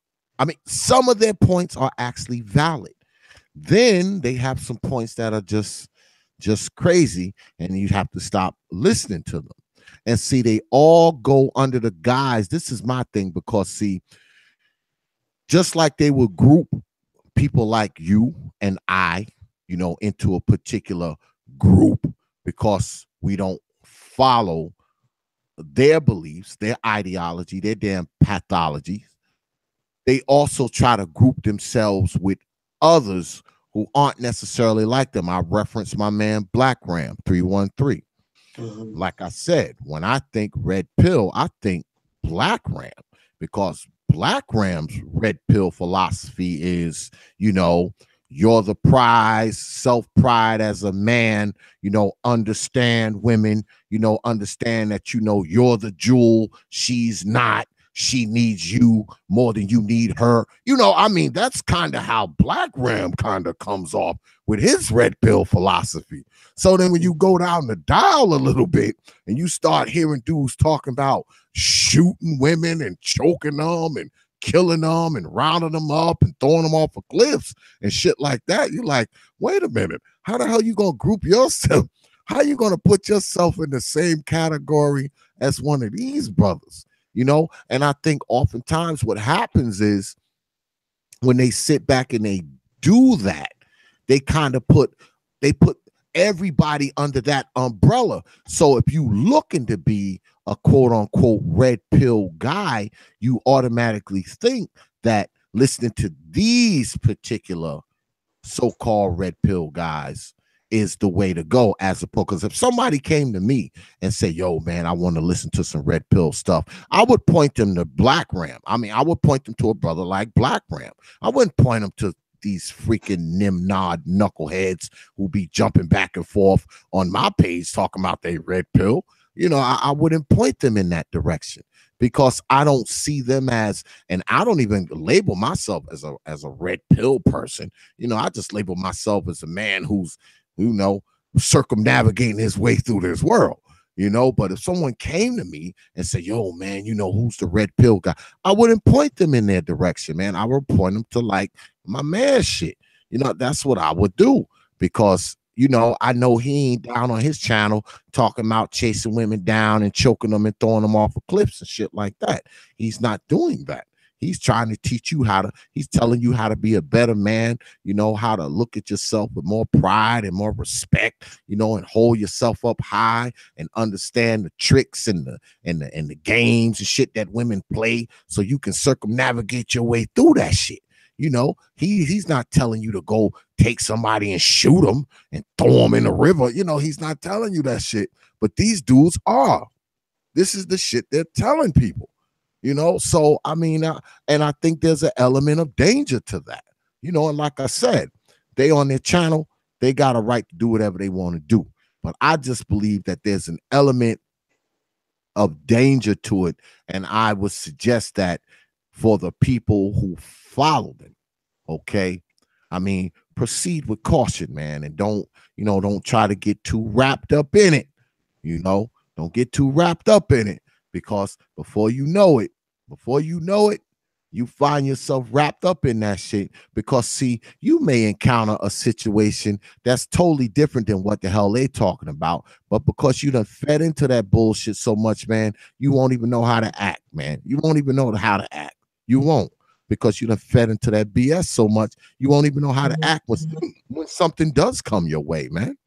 You know, because there's Exactly. always a chance that something comes your way, man. There's always that chance, unless you like these motherfuckers who just, they ain't had no ass in 5-10 years, and they, like I said, can't seem to get the sentences together, always stuttering and stammering and also kind of bullshit. They maybe they can maybe they can't get it going on. But you might be a brother whose shit may come your way, and you need to know how to act correctly, man. You really do. And for all the people out there who think that I'm trying to tell you what to do, man, I'm not. I mean, that's not what my platform is about. My platform is about opening minds. I don't expect you to think like me. I don't expect you to think like the Notorious A.R.C. I don't expect you to think like any of that. All I do is expect you to do is to think, period. That's it. I don't want you to think like me. I don't expect you to think like ARC, but I expect you to think, period, man. Just think. That's it. That's all you have to do. Just think. So in All other right? words, what you saying, Brother X, is that this is men thinking for themselves radio. That's right. Think for your goddamn self. Men thinking Think for for your themselves goddamn radio. self. Yeah. I don't expect you to think like me. Why the hell would I want you to think like me, man? You don't live my life. You don't do the shit I do. You don't have the trials and tribulations that I have. I mean, there's more to my life than what people see up here on YouTube. Okay. I'm a business owner. I own my own business. I just acquired another building. And any of you people in the Charlotte metro area, I'm looking to hire like 2 or 3 people. Just putting that out there. If you're in the Charlotte metro area, I'm looking to pick up 2 or 3 brothers. And everybody who works for me know I don't do nothing but hire black folks. That's it. I don't hire nothing but brothers. Anybody that knows me knows if you work for me, all I hire is brothers. And guess where I hire them from? From the hood. Yeah, from the hood. So if you're in the Queen City area, hit me up. My email's on this YouTube channel. I'm looking for 2 or 3 people because, like I said, I just acquired another building and I'm looking for 2 or 3 hands, maybe 4 people. So don't flood my damn email. God damn it. All right. Don't flood my email. I'm only looking for like maybe 3 or 4 people. All right. Good people if you're in the Queen City area. Yeah. So, people don't live my life. Okay, they don't go through the shit I go through. They don't, they're not facing the trials and tribulations that I'm facing. They don't have the life, they don't have my life. So how can I expect them to think like me? Their shit may be better than my shit. This shit may be worse than my shit. I can't expect you to think like me. I expect you to goddamn think on your own, man. Do your own thinking. That's it. But the people who follow this channel are individual thinkers anyway. I mean, T.P.O.T is an acquired taste. All right. It's an acquired taste. You look in that damn chat room. You see his chat room over here? Notice you see a lot of blue names. See those names in blue? Oh yeah. I have a lot of blue names for a reason. Because see, most of the people that come here, they have been with me for a long time. They're the loyal followers. And not only that, it keeps a lot of the troll activity out. Because see, ain't no bullshit gonna get through. You know why? I got too many moderators. I got too many. You might Shit, get one bullshit. all moderators. You might get one bullshit statement out, but that's about it because your head will be cut off clean. Yeah, it'd be cut off clean. Okay, so that bullshit don't come up in here. That's not this kind of platform. That's not what we do here. I know you gotta go soon, brother ARC, but I just want to ask you this, man, before you go. do you think that men, and in particularly us black men, do you think that we should be trying to turn, these lost brothers around? And when I say lost brothers, I'm not talking about just brothers who lost in life, in the ghettos and all that kind of shit. That's one thing. But I'm talking about brothers who may want a woman, who may want to date, be serious, maybe want to get married, maybe want to have a family. I mean, should we, brothers like you and I, should we be encouraging these brothers? Should we be kind of steering them and kind of coaching them to, to do the right thing, so to speak? Should we be doing that as older brothers? Should we be doing that? Oh, I'm already doing it. And that's why I'm always be a counterpoint to all these brothers with the negativity, man. Because, I mean, that's my career, man. I'm a professional dating coach. I'm not in the business of feeding into men's delusions, and I'm not in the business of feeding into men's negativity. I help men indulge in self-improvement and personal development to the point where they can attract their future wife, their next long-term girlfriend, or if they don't want either one of those, just some casual pussy that they can have some pleasurable orgasms with on a regular, semi-regular basis. That's what I'm all about, man.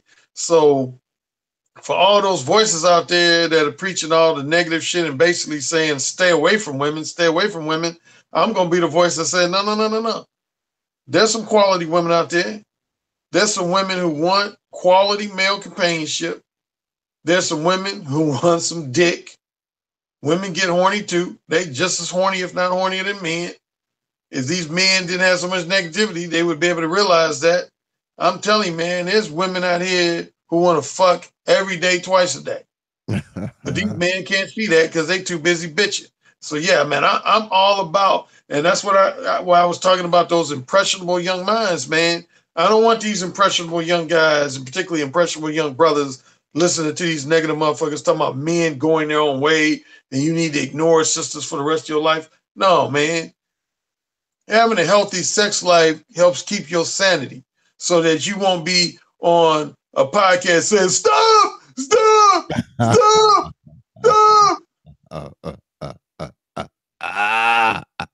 I knew you was going to throw a jab in there. No, I had to throw that in there, man. Parting shot. Brother A.R.C., man, I want to thank you, man, for coming on, man. It was good chopping up with you, man. I enjoyed this, man. I knew I would. It's never a dull moment, man, when A.R.C. is in the house, man. And you got to come back, man. You got to come back, brother. You got to come back sometime. Oh, I surely will. I'm going to put in your chat room, since you got a lot of women in here, they need to check out my adults only podcast called the Erotic Conversationalist. I get a lot of feedback. You know, I got the ladies gather around here, but see, that's another thing, brother. A.R.C. You hear these brothers, they say, oh man, you say these things because you want to keep your female audience and all this kind of bullshit. That's bullshit, man. I can show them my analytics, man. My female audience is like 12%, man. The other 88% is dudes. It's 88-12. All right. That is the percentage of my listeners, my followers, my listeners on the radio, my listeners on YouTube. It's 88-12. It's actually went down a little bit. It actually used to be at one point I was like 15% of my listeners were women. I had 15%. That shit done dropped down to 12, man. So, you know, people talk that bullshit, man. They don't know what the fuck they talking about. They really don't, man. Only a select few women listen to me. Not a lot of women listen to my shit. I talk too much shit. Man, women don't listen to me like that, man. They really don't. And far as my contributors go, you freaking Nimrod Negro hoes, guess what? I have some female donors. Yes. But you know what the percentage of my female donors are? About the same. It's about 10%. 90% of my donations come from the brothers. So you motherfuckers don't know what the fuck you talking about. You just don't. You just don't, man. That's why I will never be addressing you nigger hoes again. Ever. Unless you come at me talking crazy, then you're gonna get some smoke. But other than that, I ain't even addressing y'all, because y'all don't know, man. And that's the problem with y'all. Y'all motherfuckers don't know what the fuck y'all talking about. None of you. You don't know what the fuck you talking about. You really don't. So you need to shut the fuck up. Yeah, they need to keep shut the fuck up. Yeah. Hey, man, Yeah, before I keep go, X-name can I out. hear that intro again, man? Oh, absolutely. You know I'm playing that before you bounce out of here.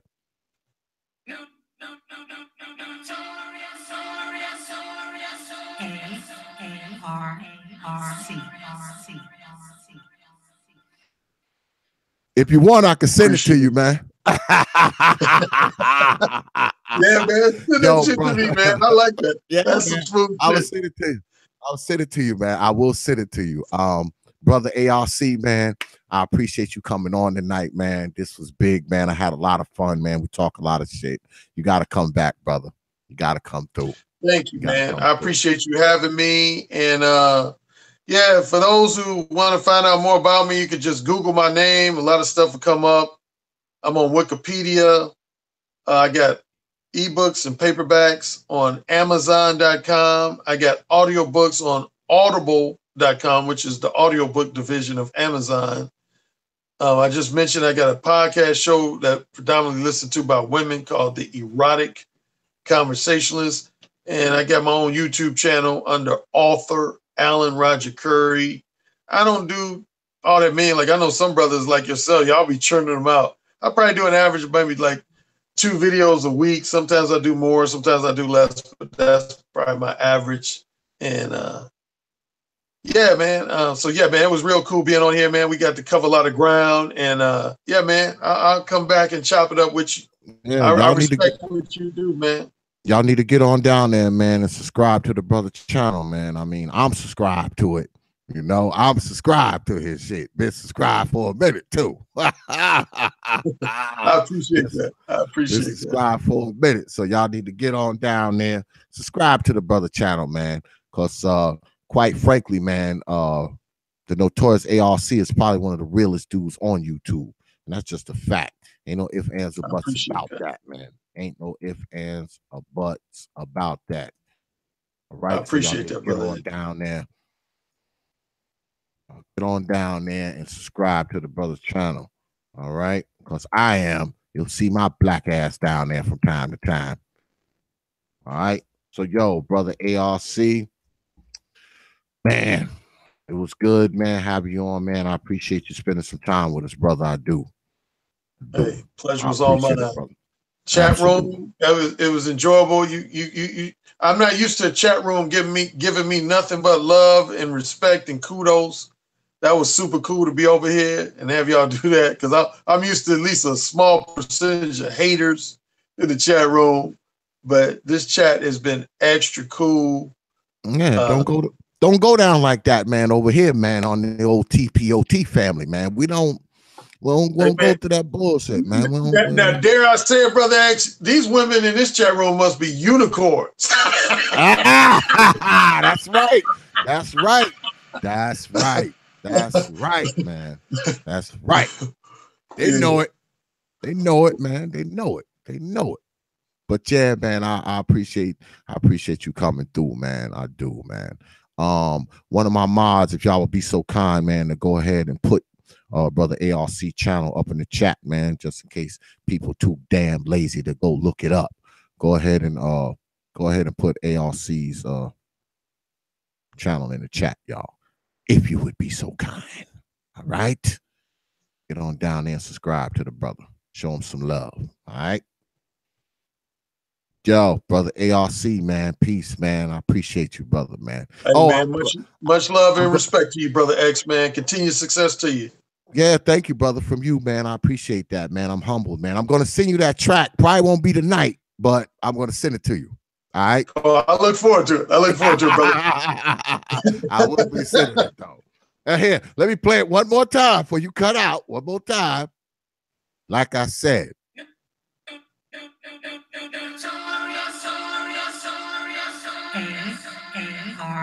A-R-C. Know what I That's mean? just tight. That's just tight. I'm going to send it to you, brother. I will send it to you. Probably tomorrow I'll send it to you. All right, my man. All right. Peace, brother. Have a good one. Yeah. Man, we just got off the line with brother A.R.C. I mean, cool brother, man. Like I said, man, one of the realest fucking dudes up on here. You know what I mean? One of the realest dudes up on here. I was gonna hit y'all in the head with a surprise guest. Let's see if he gonna come through. I was gonna hit y'all in the head with a surprise guest. Gonna hit y'all in the head because y'all know I love surprises. I love surprising y'all with shit. Let me see. I'm giving my boy a chance to see if he gonna come through or not. But yeah, we just got off the line with brother A.R.C, man. Like I said, real good brother, man. One of the realest dudes on YouTube. Straight up and down, brother. No special effects, man. So y'all need to get on down there, man. Subscribe to his channel. You know, hit him with a donation, whatever you feel like doing. Drop some coins on his books, whatever you want to do. Let me let y'all know what's going on. Tomorrow, Unicorn 4 broadcast, T.P.O.T, the Ladies of Thought, live and direct tomorrow. And tomorrow we'll be talking about winners and losers. Now, you know that encompasses a lot of stuff. So gonna be a good show tomorrow. So make sure you have your black behinds here, 9:30 p.m. Eastern time, right here on the old T.P.O.T YouTube page. You know, yeah, T.P.O.T, the Ladies of Thought will be in the house live and direct. And I got a special surprise for y'all tomorrow. I got a mystery unicorn coming on the panel. Yeah, you know how I do it. I got a mystery unicorn for y'all black behinds tomorrow. Okay? Got a mystery unicorn. So tomorrow's going to be a little lit, y'all. It is. So make sure you have your behinds here tomorrow, 9:30 p.m. Eastern time, right here on the old T.P.O.T YouTube page. Also, I'll give y'all an update because y'all know that I have acquired another building, and this building has a lot of space. So I'm in the process of moving the old T.P.O.T headquarters into that building. It's not gonna be for a while, probably gonna be a few weeks because a lot of shit gotta be done. But tomorrow I'm actually going over there and I'm going to get the internet and shit going over there when I go tomorrow, because you know you can't have a show without the internet. So I'm gonna get over there. I'm gonna get the internet and shit established tomorrow when I go. There's some other shit I gotta do over there, some cleaning out. I've been doing some things over there. Because I want y'all to see when I get it right. I'm gonna show it to y'all. Y'all know I'm gonna show it to y'all. I'm gonna go over there with my camera. You know, I'll probably put it on film, and then you know I'll share it with y'all, and y'all see what I'm doing. Because y'all know X don't bullshit y'all. X show y'all what he's doing. Yeah, I don't bullshit my people. You know, I don't bullshit my people. So yeah, I'm gonna be showing y'all. I might do some filming when I go over there tomorrow, you know, so y'all can see, you know, that I ain't just been over there just fucking bullshitting. You know, y'all actually see some progress from what I showed y'all the last time. Because I know the last time I showed y'all probably was like, damn, you got a lot of shit in there. I know y'all looked at that shit, was like, damn, you need to clean that shit up. So I have been doing some moving shit around. Some shit has been pulled out. Some things have been moved around and situated, you know. So when I go over there, I'll probably go, you know, take my camera and shit, you know, and do some taping so y'all can see, you know, kind of how things are moving along. Because like I said, that is the future headquarters of T.P.O.T. So, you know, just want to share that with y'all, you know, keep y'all up to date with what we're doing around here. Also, I need y'all to go on down to the Prophet of Thought Series Facebook page. Yeah, the Prophet of Thought Series Facebook page. That's our main page. Like I tell y'all about every damn week. I mean, we almost to like 1,000 followers. I can't believe. I think we close to it. Yeah, we close to 1,000. We had 9 something. And I'm like, damn, I can't believe that many of you actually follow my shit. What's the matter with you people? Yeah, but go down there, the Prophet of Thought Series on Facebook. That's the main page. Go ahead, follow the page, like the page, share the page, do your thing. You can always catch up with me there. Of course, you can catch up with the U4 there as well, and Teacher Tanisha also. And also, make sure you get on down there to the T.P.O.T bandwagon page. Go ahead, send a friend's request to the T.P.O.T bandwagon page on Facebook. I'll make sure it gets clicked back quick. And also, get on down to the Prophet of Thought Series fan group page on Facebook. That's the Prophet of Thought Series fan group page on Facebook. I mean, it's almost up to 3,000. I mean, the last time I checked, I think we might have hit it. I don't even know. I haven't checked, but we might have hit 3 stacks, y'all. We might have hit it. So get on down there. Go ahead, request to be a member. You'll get accepted really, really quick. Trust me.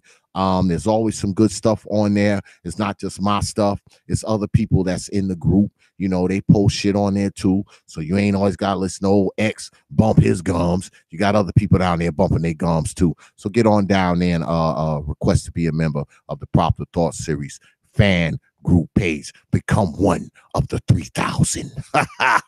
Also, check us out on WhatsApp and Instagram. That's right, WhatsApp and Instagram. You can hit me up on WhatsApp. Brother Don C, me and him, we talk on WhatsApp all the time. So y'all ain't up on that WhatsApp shit. Yeah, me and Don Calypso, we always bullshit on WhatsApp. So hit me up on WhatsApp. Also, check me out, Proper Thought on Instagram. It's Proper Thought on Instagram. Give me a follow. You're guaranteed to get a follow back when I get around to checking that shit. But I have been kind of checking it a little more often, so it won't take long for me to go ahead and follow you back. But if you follow me, you're getting a follow back, guaranteed. Also, get on down there to the Twitter page, the old T.P.O.T Media Twitter page. It's at T.P.O.T Media on Twitter. That's at T.P.O.T Media on Twitter. I keep telling y'all this shit every week. Follow us on Twitter, or I'm going to haunt your damn dreams till the day you die. Get on down there. Follow us on Twitter. Y'all got to get down there and follow us on Twitter, man. I got 3,000 people in my fan group, but I only got like 30, I think 25 or 30 followers on Twitter. That makes absolutely no sense. None whatsoever. How the hell I got 3,000 of y'all? Let me ask y'all this question. How do I have almost 1,000 of y'all follow on the main Prophet of Thought Series Facebook page? 1,000, damn near 1,000. I have almost 3,000. I think it is at like 3,000 now. I got like 3,000 of you following me on the Prophet of Thought Series fan page. Now, all those people, and you trying to tell me all I can muster up is 25, 30 followers on Twitter? Y'all know that don't make no damn sense, right? So get your black behinds down there and follow a brother on Twitter and stop playing. Stop playing, folks. Because if you don't, I'm going to haunt you in your sleep tonight. Also, get on down there to the Prophet of Thought Series website, which is www.don'teventryitit.wikifoundry.com. That's www.don'teventryitit.wikifoundry.com. It's always a lot of good stuff up there. Also, you can catch up with the U4 up there as well. I'm actually working on putting in hyperlinks so that you can go right from their pages to their media, like say Lady Ming or Lady Kendra or Lady Katz or Lady Classic. You go on one of their pages, it's going to be a hyperlink that will take you right to their YouTube page or whatever they have. So all that's in the works too. So get on down there to the www.don'teventryitit.wikifoundry.com, where you can catch up with the U4, and of course you can catch my black ass down there too. old archives from Nubia Hood radio days, bios of the Prophet of Thought series, group members, bios of the Prophet of Thought series itself.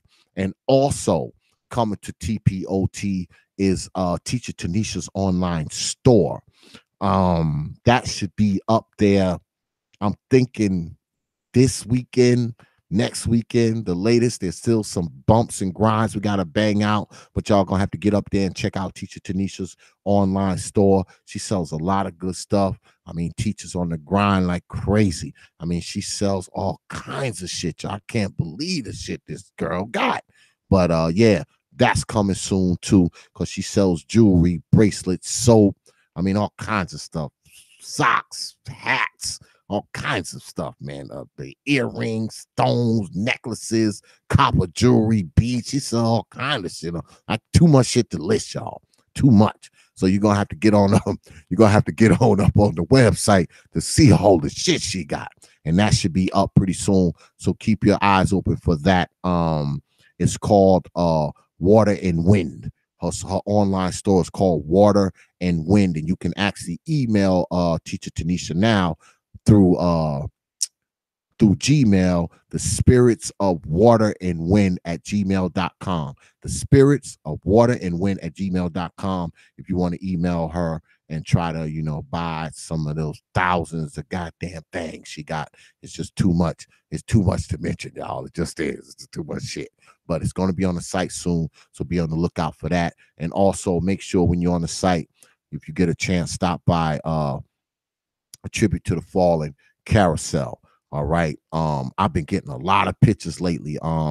Like all the ladies that I've had on in the past few weeks, they've all sent me pictures. I've got a few more pictures. I mean, it's building momentum, y'all, because people are seeing the value in it. Like I said, I mean, if you got somebody that that life gone too soon, whether it be by violence in the street, whether it be by police violence, send me a picture. Okay, it don't even have to be somebody you know. It could be somebody that you've seen on the news or something like that. Send me a picture with their name, and I'll make sure it gets on the tribute to the fallen carousel, because that has always been an important thing to me, always. Because I want them to have a tribute to them as long as I'm around. All right. Oh, there he is. There he is. Surprise, surprise, surprise, y'all. Brother BlackRam, what's good, man? What's going on, brother X? What's going on, man? Man, I figured I'd surprise the folks, man. With you. I appreciate that, man. I have to say, brother, it's just something about you, man. You got a wonderful heart, man, and man, I just really admire you, man. You got one of the best hearts out here, man, and I just want to say I appreciate you, bro. Yeah, man, I appreciate you too, man. You're a good dude, man. You my man, and also, As you know, this is therapeutic, man. Yes, sir. Yes, sir. you know, Yeah. I still got that on the old sound box. Appreciate that. That's staying in the sound box. Yeah. So what you been up to, man? It's been a while, man. I've been busy, man. I haven't had a chance to. I haven't talked to you since the last time you was on, man. You and LAR, man. What you been up to? Yeah. Yeah, man, just the everyday grind, man. Just going to work and trying to put a few videos out here and there. I really appreciate what you were saying about the red pill. And although we have elements, in the manosphere, whether we call it the Nego manosphere, IBMOR, or SYBM, our brothers got different thoughts and different ways they approach things. And I'm never the type that would try to tell another brother how speak on his platform. But yeah, man. I don't really have the red pill rage anymore. I'm kind of accepting of female nature, and my only goal is for men to avoid the many pitfalls because I think it's a serious matter. On people who are comfortable in their relationships or comfortable in their life, they really, not everybody, of course, but there's a common or a how should I say, a tendency to overlook the trials and tribulation that others go through because that may not be your trial and tribulation. But I know many men who are suffering because of bad decision making, dealing with women that are no good, not having the self esteem, not having the pride, not having the acceptance of who they are, not having the manhood, not understand, not having the mentor because a lot of us were without fathers. A lot of us are without guidance. And I think when it comes down to with anybody who has a YouTube platform, like what is your heart intent? What is your motivation? What would you really like to see if you could somewhat create a world of your own that would tell you everything? Like me, I would like nothing more. We talked about this before. My heart's desire is for the betterment of black folk. And people think that my platform is not about being against black women. And that's a common misconception. What I'm against is the dysfunction that we see within our communities as regards when it comes to black women. Are there good black women out there? Hell yeah. Hell yeah. Um, are there bad black women? Yeah, probably more than good. In fact, I'm willing to say majority probably. However, that doesn't say to the whole group that there are not good elements, man. And I'm not. I'm for my people. And again, I would like nothing better than to see black men, black women in clean, safe neighborhoods, good schools, raising beautiful children that are fully black folk. That's what I would like to see. Now, the reality of it, that's a different thing. So that's where my heart is at. That's what I would like to see. However, I'm not blind to what we see. And I see the dysfunction. I see that black men are dysfunctional, and I see that black women are dysfunctional. And I see that black women can do a lot of harm to brothers. In fact, a black woman can do more harm to a man than a man can do to a black woman, if you want to be honest. So my channel is about warning people of those things and warning of men of the dangers of female nature, so you can avoid the pitfalls. So it's really about black male empowerment. Black females have platforms where they can be empowered, and that's fine. But I'm not angry at the black woman. And personally, I think the black female is the most beautiful female on the planet. But she's also not only is she the most beautiful woman on the planet, she actually is the most rebellious as well. She got the worst attitude as well, you know. But again, I would like nothing better than to see black men and black women uh, doing well, and that's the motivation. I understand that that's not the environment that we live in, so we have to make adjustments, have to make adaptations, and that's pretty much what I'm about. And as far as like MGTOW and Ibmore, you know, I don't necessarily believe a man shouldn't deal with a woman at all. But when a man deals with a woman, it should be from a position of strength, not weakness. Uh, when a man deals with a woman, it should be out of care, concern, and respect. And I believe when a man deals with a woman, most importantly, that woman should be a reflection of him, should mimic him, and that man should be able to give his woman an impartation, Brother X. That man should be able to take what's within his spirit from his life experiences, from his studying, from his connection with the Most High, and empower that woman with his spirit pouring into her. That's the goal. That's what I would like to see. But we can't get to that point until we address the dysfunction of the culture. And there is a culture of black women being against black men. And we have to address that. So that's pretty much what my platform got. I just like the point that you mentioned how I'm a red pill channel. And that sometimes, sometimes in the message, if I talk about something specific, it may get misconstrued. But my heart is for black folk, brother. And I think that's at the end of the day, it should be for black folk, particularly black men first. Black men first. Black men first. That's where my heart is at. And I would like for black women to get in line. But go ahead. Yeah, I know. I mean, I listen to your stuff. I'm subscribed to your channel. So, I know how, I mean, when I think red pill, man, I think, what you got going on. I think about, the shit that you say. I mean, I'm a married guy, man, and some of the shit you said, man, you have given me pointers that I've utilized. I've utilized that shit, man. And also I have a tendency to steal shit from you too. I'll go ahead and put that out there. And I've also stole shit. I mean, a lot of the shit that y'all heard in the past, trust me, I've stole that shit from BlackRam. And I'm not ashamed to admit it. But, yeah, because I listen to you. Right? When I think of you, when I think red pill, I think of brothers like you. And then I hear other brothers claim to be red pill, but they talk like the shit they talk is so far away from what you talk about, man? I mean, well, Yeah. maybe I'm just hearing it wrong. Maybe I'm getting it misconstrued. I don't know. Well, I think it probably depends on the context, because sometimes what gets misconstrued is when people talk about what's ideal versus what's practical. And sometimes I think we get caught up in the ideal of a thing instead of the practicality of it.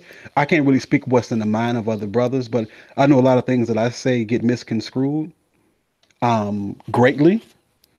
And it's easy on YouTube to get somebody's words and jumble them up. So it just depends on the context. But I really can't speak to how another brother actually feels. But I do see what you're talking about, and I do understand what place that comes from.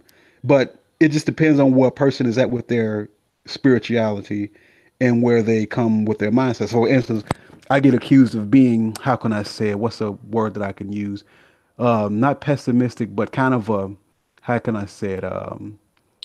A fatalist, so to speak. And that's because, people may not understand that as an individual, my individual ideas come out when I'm speaking. So I have a particular, so for instance, I may say that I want to see the world burn. Oh man, that's kind of cryptic. Well, it is. Or I want to see this nation destroyed. And that sounds very cryptic that I want to see United States of America be destroyed, so to speak. I don't want to get too much into that. But you got to understand where places that's coming from. So the places that's coming from is this. In my religious beliefs, because I'm a Hebrew Israelite, believing in, and not a Christian, because it's quite different Christianity being a Hebrew Israelite, but just not to get too far on that, a particular eschatology that I have, which is the study of end time things, a particular narrative that I see in the scripture, is the idea that in order for the true Messiah, the black Messiah, to set up his kingdom, this kingdom has to be destroyed. So when I speak of destruction, one person may think I'm being cryptic, but on the other hand, I'm being hopeful of a kingdom where righteousness can dwell. So when I tell people that I'm looking forward to death, people may misconstrue that as me being depressed, but I believe in the resurrection of the dead. So you see how things can get misconstrued depending on the context. Yeah, Yeah. So yeah, that's all I want to say about that. I think that I don't know. I mean, I've been like I was telling brother ARC.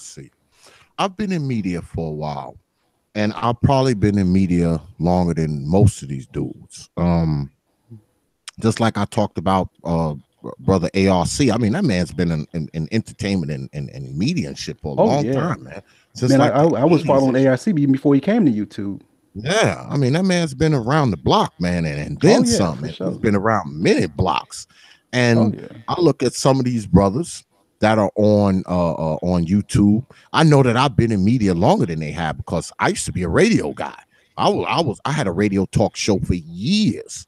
All right, before I started doing YouTube videos and all that shit, I was actually a radio talk show host. Okay, Hmm. I actually was in media. I've been recording video and shit like that for years, ever since I was in my 20s. So I've always been around this kind of shit. It just seems like now, especially YouTube itself, well, maybe not just YouTube, I'll say media in general, it has gotten so convoluted that Yeah. people have a tendency to a lot of messages get mixed, man. There's a lot of mixed Hmm. messages out there. And Yeah. I know oftentimes people are looking for people to gravitate to and listen to, because Hmm. unfortunately people get get it mixed up. They think social media is quote unquote socializing. So Hmm. they get caught up in these mixed messages, man, and these convoluted ass messages, man. And you have a bunch of Hmm. people running around leading people with some old BS, man. And a lot of these people who are being led by this BS, man, they don't have anything close to the experience of what these so-called people have had. You know what I'm True. saying? I mean, and you Hmm. have a lot, and on the other side of that, you got a lot of people talking about shit, man, that they haven't even lived, that they haven't even been through, and they Yeah, and they're that's true. telling other people how to deal with the shit. You got a lot of that as well.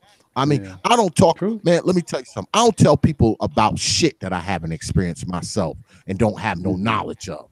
I don't just pull That's shit out of the understandable. air and start talking about it and explaining it to people. I do a lot of telling Oh yeah. people about experiences that I've had in my life, shit that's happened to me, shit I've went through. Even when it comes to women, I mean, a lot of the women stories I tell to people, it's shit that really happened to me. Ain't no shit Mm-hmm. I'm making up. That Right. shit really happened. You go back to my Mm-hmm. old town and ask some people, they'd be like, yeah, that shit really happened to X. So Yep. I mean, but people people are allowed to listen to this. This is my main problem. I don't mind people getting on media saying whatever they want to say. It's your channel. You can do whatever you want, man. That's the Mm-hmm. position that I have. What Mm-hmm. bothers me, and I told brother ARC the same thing, I've said this many times, when you come to my channel and tell me how I should do my Mm-hmm. shit. Because, see, I don't do that to anyone. I don't go to nobody's channel and tell them what they should be doing, what they Oh should be yeah. saying, how they Oh should yeah. be running it. Oh yeah. Don't come to my Yeah, that's channel true. with that nonsense, man. Yeah, I get that. Let me do what I want, I because get I'm gonna that. let you do what you want. Yeah. So I mean, that's the only Yeah. problem I really got with Yeah, I get that. with the And my thing is that you have so much talent in the manosphere, particularly the black manosphere, man. I believe in peace, and I just want to see brothers working it out and actually coming together because there's a lot we can do. We can do more collectively than we can do individually because you have so many wells to tap into. I mean, we got a great brother with a great heart like yourself with his own business. We got people like ARC. I mean, we got people like Kevin Samuels. I mean, if you put all of us together, man, that's a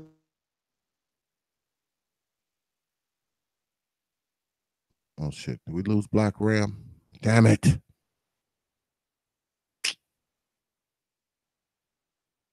God damn it. I think we lost him, y'all. And he was getting ready to drop some jewels because that's what Black Ram does. What the hell? Maybe he'll pop back on. Damn it. We lost him, y'all. I don't know what happened.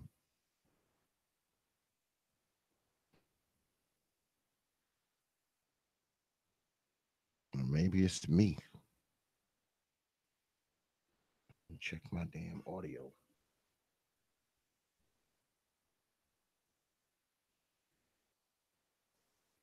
All of a sudden, I don't can't hear anything, y'all.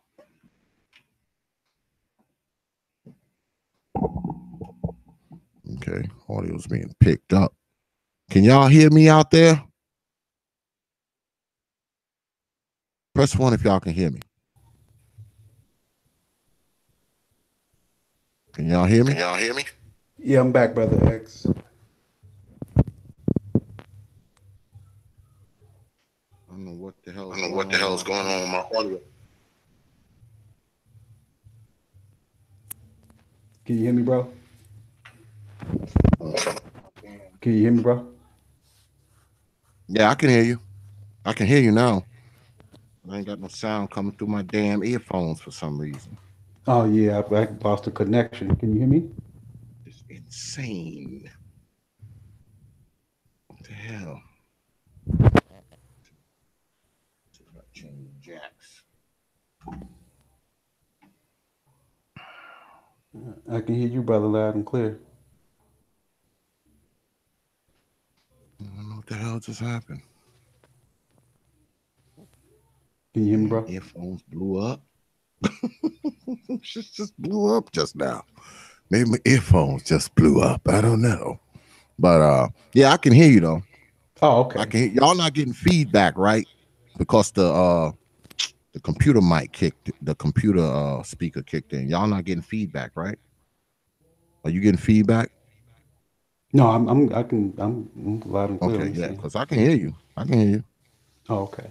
But yeah, that's all I just pretty much wanted to say, man. I would just really like, and I know sometimes that may be more than impossible to have everybody working together, man. But me, I'm just enjoying putting out content. I'm enjoying the fellowship with like-minded individuals that are content creators, man. I just enjoy it. I just love to see black men coming together with a purpose, man, and doing positive things. I'm overjoyed by it because I grew up in a neighborhood when it was 100% negativity all the time. You could never see brothers doing anything, even though it may not be all of us. Just to see some of us, I'm just elated, man. I'm in a whole different mindset because most of my buddies, people I grew up with, dead and gone before they were 21. So when I see brothers doing positive things, it's always a beautiful thing for me.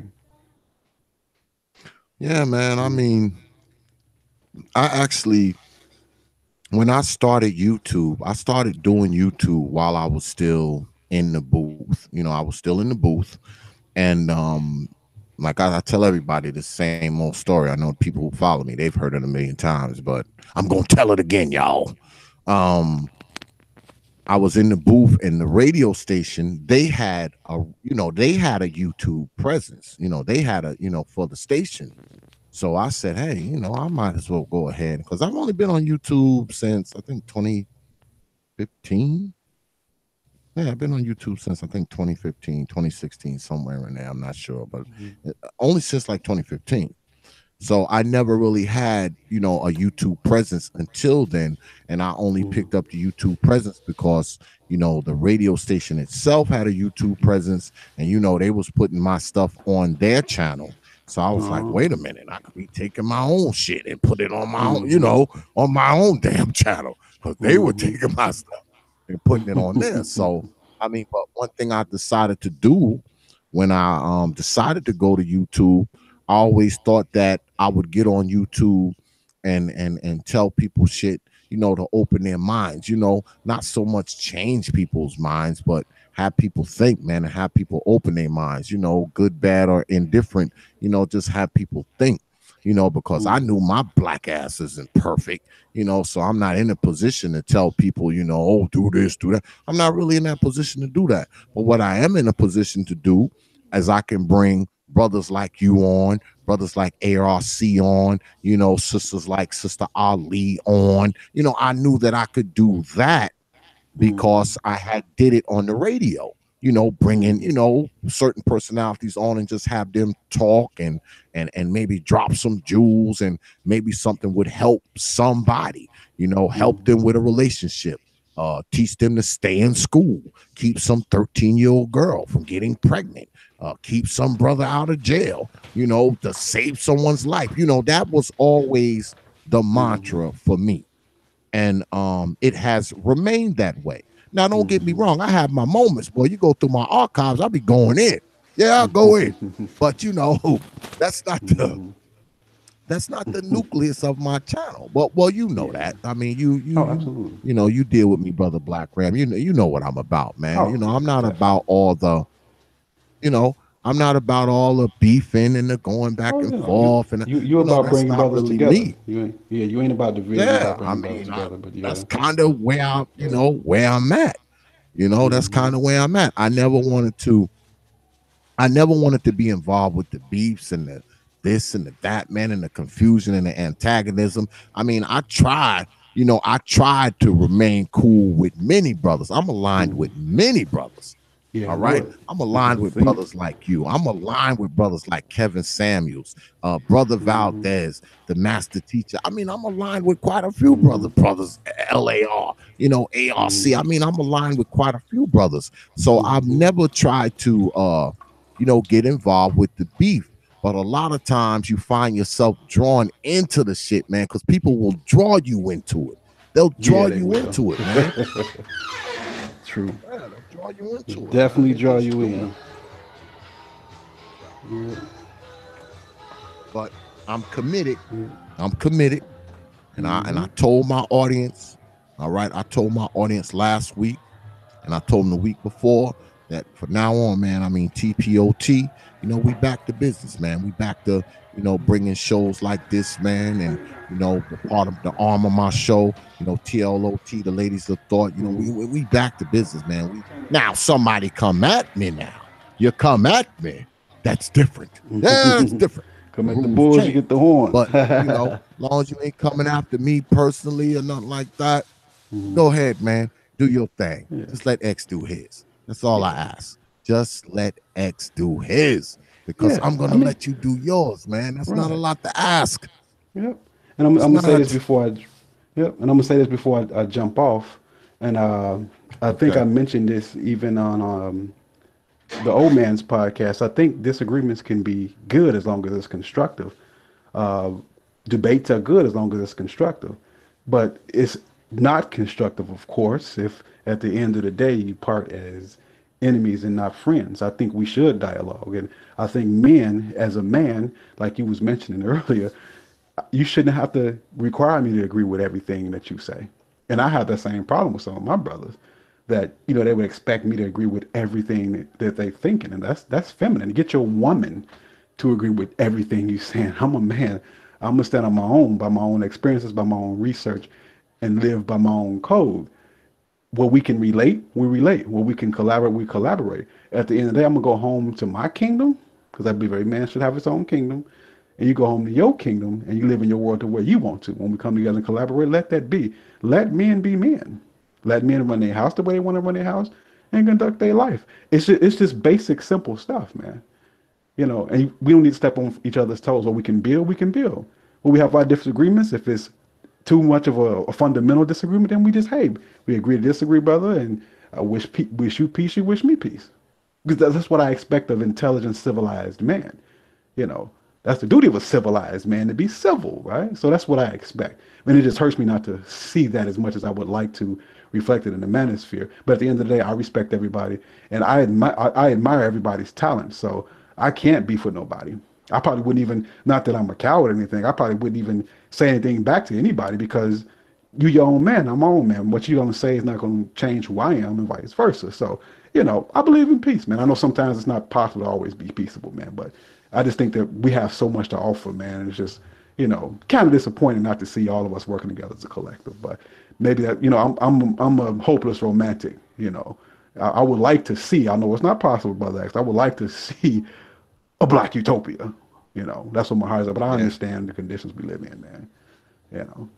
But yeah, man, I just wanted to jump on real quick, man, and say a few I things and appreciate it, say a man, few words, because bro. I like surprising my audience. I do this kind of shit to them all the time. I do this kind of shit to them all the time. I got them chomping at the bit now, because they wondering who the mystery panelist is going to be, because I give them little nuggets and shit. I'd be like, well, I'm going to have this person on, but I won't say shit until they show up. Exactly. I knew they wouldn't do it. They had no idea it was you. They had no idea. I didn't know. I didn't even know. I just happened to look at my phone and see the link. I ain't even know who you was talking about.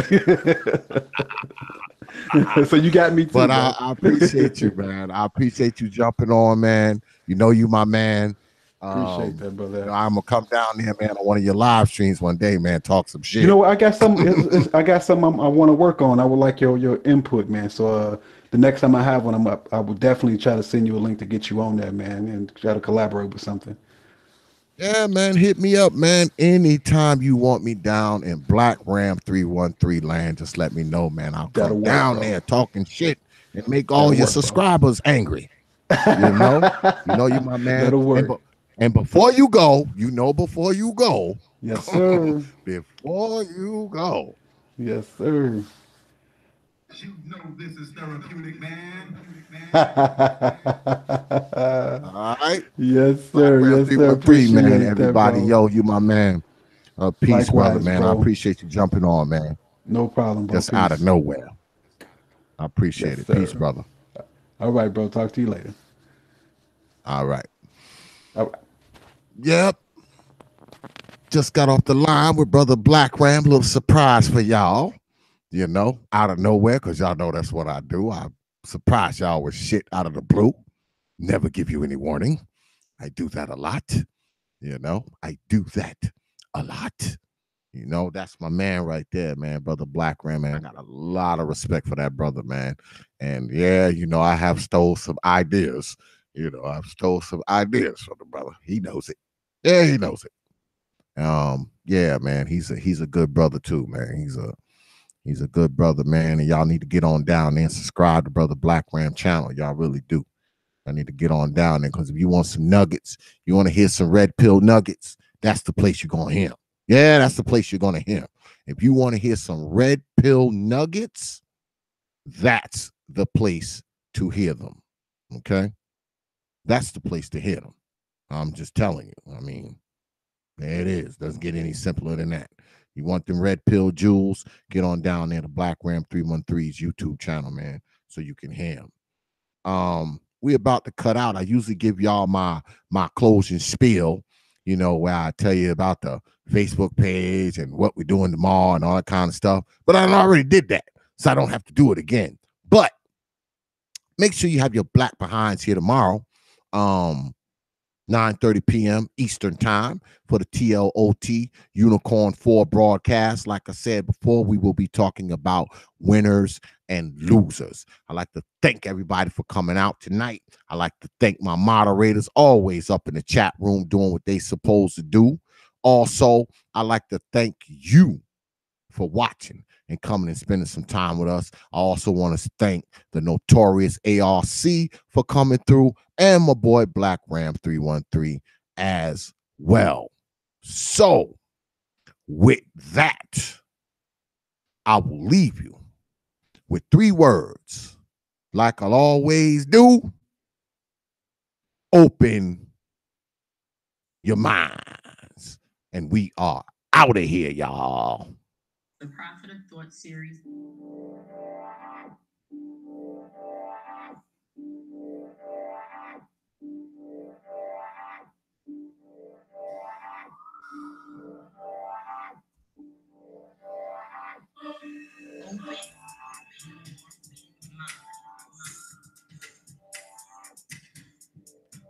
Peace, folks.